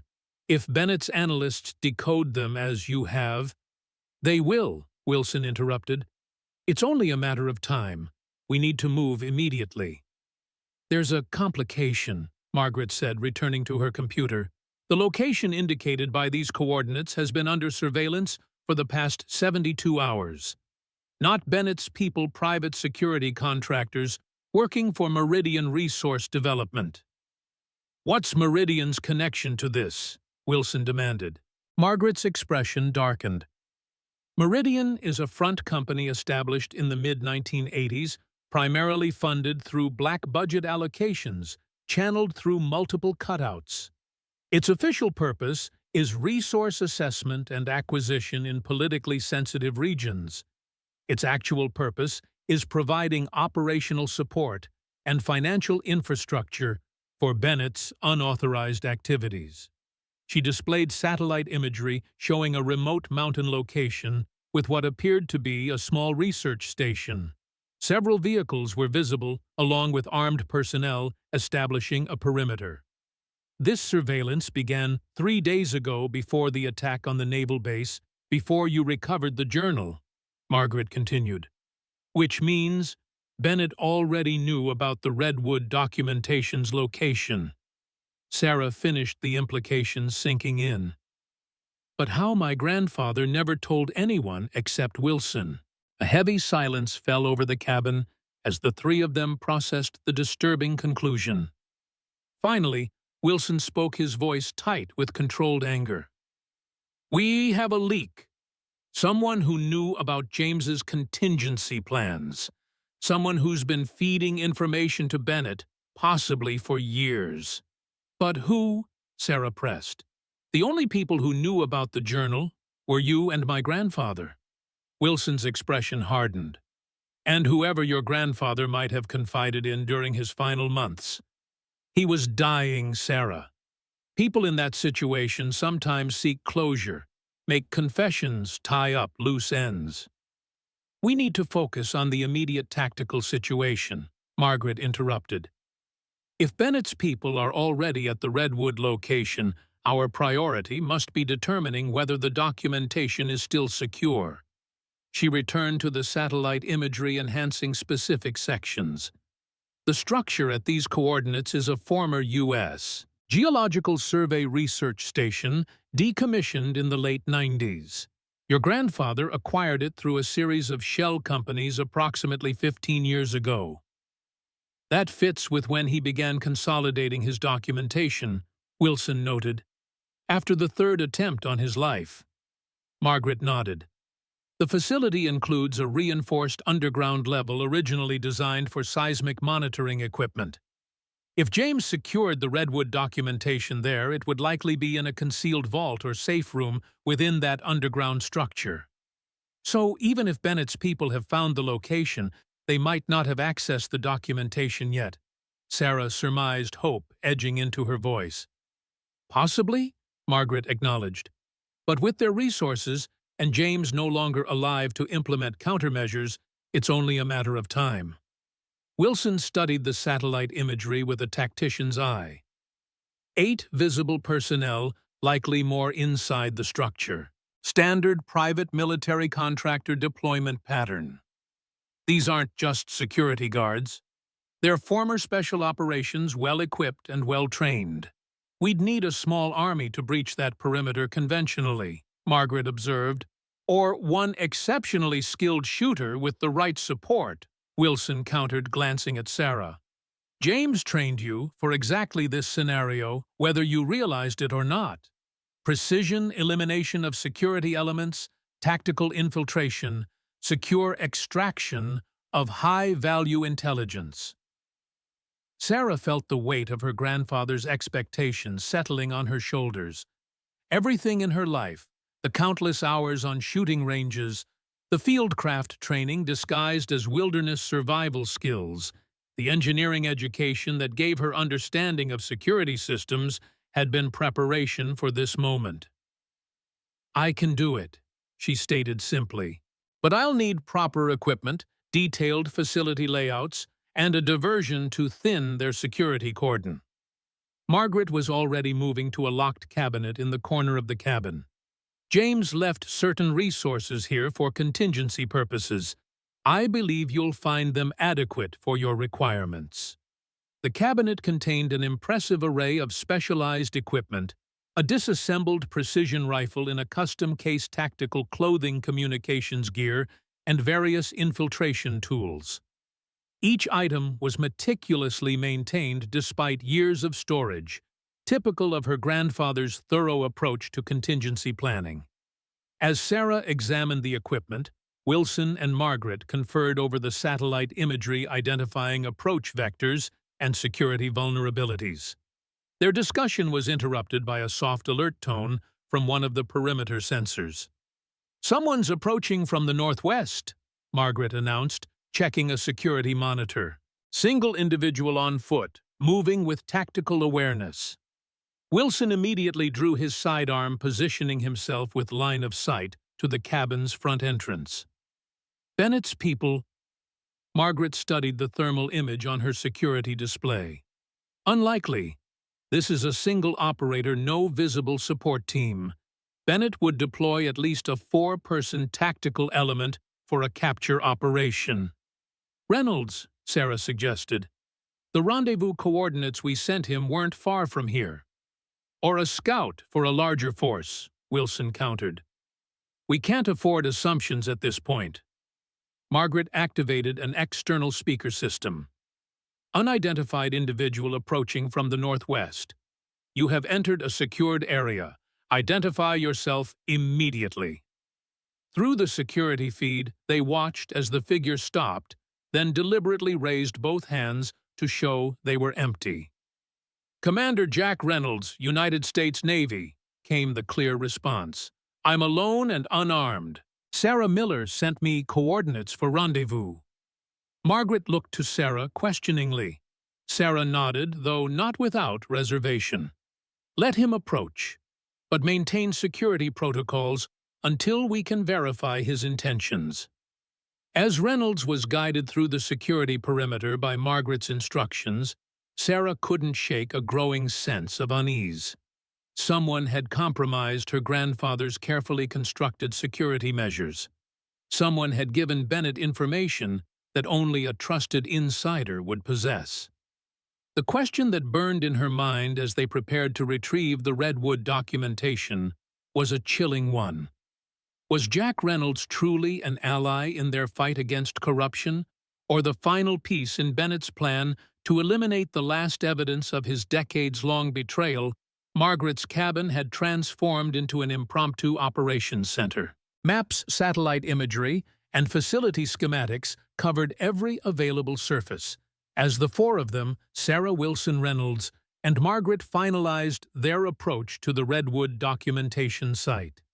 Reynolds, having been thoroughly questioned about his escape from Bennett's forces and his journey to the rendezvous point, had gradually earned a tentative acceptance from Wilson and Margaret. His tactical insights and obvious determination to expose Bennett's corruption had helped overcome their initial suspicion. "The primary challenge is the underground access," Reynolds observed, studying the facility schematics Margaret had retrieved from her extensive files. "Even if Sarah can neutralize the external security elements, the vault itself will have additional protections." "James would have implemented a dual authentication system," Wilson noted, "something requiring both physical keys and knowledge-based verification." As Sarah examined the custom rifle her grandfather had left in Margaret's care, a modified M24 with advanced optics and noise suppression capabilities, the weapon felt like an extension of her own body as she conducted function checks and familiarized herself with its specific characteristics. "My grandfather took me to this region multiple times when I was younger," she recalled, looking up from the weapon. "Always the same time of year, always following the same routes. I thought it was just his preference for routine, but now—" "He was showing you the way," Margaret confirmed. "Insurance that if something happened to him, you could find the location again." "Did he ever take you inside the facility?" Wilson asked. Sarah searched her memories, trying to recall details that might have seemed insignificant at the time. "No, not inside, but there was a specific overlook he always insisted we hike to. He called it his thinking spot. Said the view helped put things in perspective." She moved to the topographical map, identifying the location from memory. "Here. This ridge has direct line of sight to the facility approximately 900 yards from the main structure." Wilson studied the position with a tactician's eye.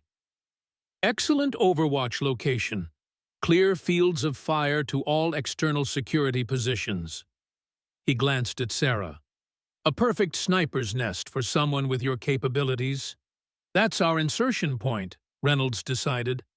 Sarah establishes overwatch from the ridge while Wilson and I approach from the eastern ravine. Margaret coordinates communications and monitors for additional Bennett assets entering the area. The security personnel at the facility aren't just rent-a-cops, Wilson cautioned.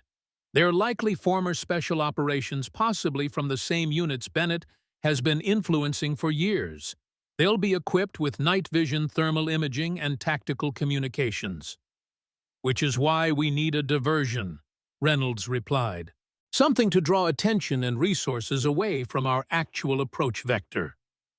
Margaret had been quietly working at one of her computer terminals during this discussion. Now she looked up, a grim satisfaction in her expression. I believe I can provide that diversion. Bennett's operation is extensive, but not without vulnerabilities. One of those vulnerabilities is their dependence on centralized communications protocols. She turned her screen to show them a complex network diagram. This is the encrypted communication architecture Bennett is using to coordinate his containment operation. All field teams report through this network, receiving updates and instructions from Central Command. You can compromise it, Reynolds asked, clearly impressed. Not directly, Margaret admitted, but I can inject false intelligence, specifically a high-confidence report placing Sarah and Wilson approximately 30 miles northwest of the actual Redwood location. Wilson nodded appreciatively. Bennett would have to divert significant resources to investigate. Creating our window of opportunity, Reynolds concluded. As the final elements of their plan took shape, Sarah found her thoughts returning to her grandfather, the man who had foreseen this moment years before it arrived, who had prepared her with every skill she would need to complete his mission. The responsibility was enormous, but for the first time since discovering the journal, she felt equal to the challenge. We move at 200, Reynolds announced, checking his watch. That gives us 3 hours to prepare equipment and review approach routes. He looked at each of them in turn, his expression resolute. What we're doing goes against everything I was trained to believe about chain of command and institutional integrity. But sometimes, loyalty to principles has to supersede loyalty to individuals or organizations. My grandfather would have agreed with that sentiment, Sarah replied quietly. He believed that true patriotism sometimes requires standing against those who betray the ideals they claim to protect. As they separated to make final preparations, Sarah took a moment to examine her grandfather's journal one last time. Beyond the operational details and evidence documentation, she found a personal message written on the final page. Words clearly intended for her eyes, should the journal ever reach her. Sarah, if you're reading this, then the burden I never wanted you to carry has fallen to you nonetheless. I trained you not just to protect yourself, but to protect the truth when I no longer could. Remember that the strength I helped you develop isn't measured in accuracy or tactical proficiency, but in the courage to stand for what's right when standing is hardest. The skills are just tools. Your integrity is the weapon that matters most. Whatever happens, know that I am prouder of you than anything else in my life. The little ghost who could move through the forest without disturbing a single leaf has become a woman strong enough to face storms that have broken many good people before her. Complete this mission if you can, but never at the cost of the principles it's meant to defend. Some prices are too high, even for justice. All my love. Grandpa Sarah closed the journal, a newfound resolve settling over her. In less than 3 hours, they would attempt to recover the documentation her grandfather had protected with his life evidence that could expose decades of corruption at the highest levels of American intelligence. Whatever awaited them at the Redwood facility, success or failure, revelation or ambush, Sarah was determined to honor the legacy of the man who had prepared her for this moment, whether she had realized it or not. The invisible woman was about to step fully into the light, carrying truth, as her weapon against those who had thrived in darkness for far too long. In the end, Sarah Miller discovered that invisibility was never about being unseen. It was about choosing the right moment to be visible. Her grandfather had prepared her for a battle he hoped would never come, teaching her to disappear into backgrounds while honing the skills that would one day bring truth into the light. Some would call it a burden, this inheritance of secrets and purpose. But as Sarah stood on that ridge overlooking the facility, her grandfather's rifle steady in her hands, she understood it was also a gift, the chance to honor a legacy of principle in a world that too often sacrifices right for expedient. The costs were high, a career abandoned, a quiet life shattered, safety and anonymity exchanged for danger and exposure. Yet some prices must be paid when the alternative is allowing shadows to govern what belongs in daylight. Perhaps that's the true measure of character, not the battles we choose when glory awaits, but the stands we take when standing means standing alone. What shadows in your own life might be worth illuminating, no matter the cost?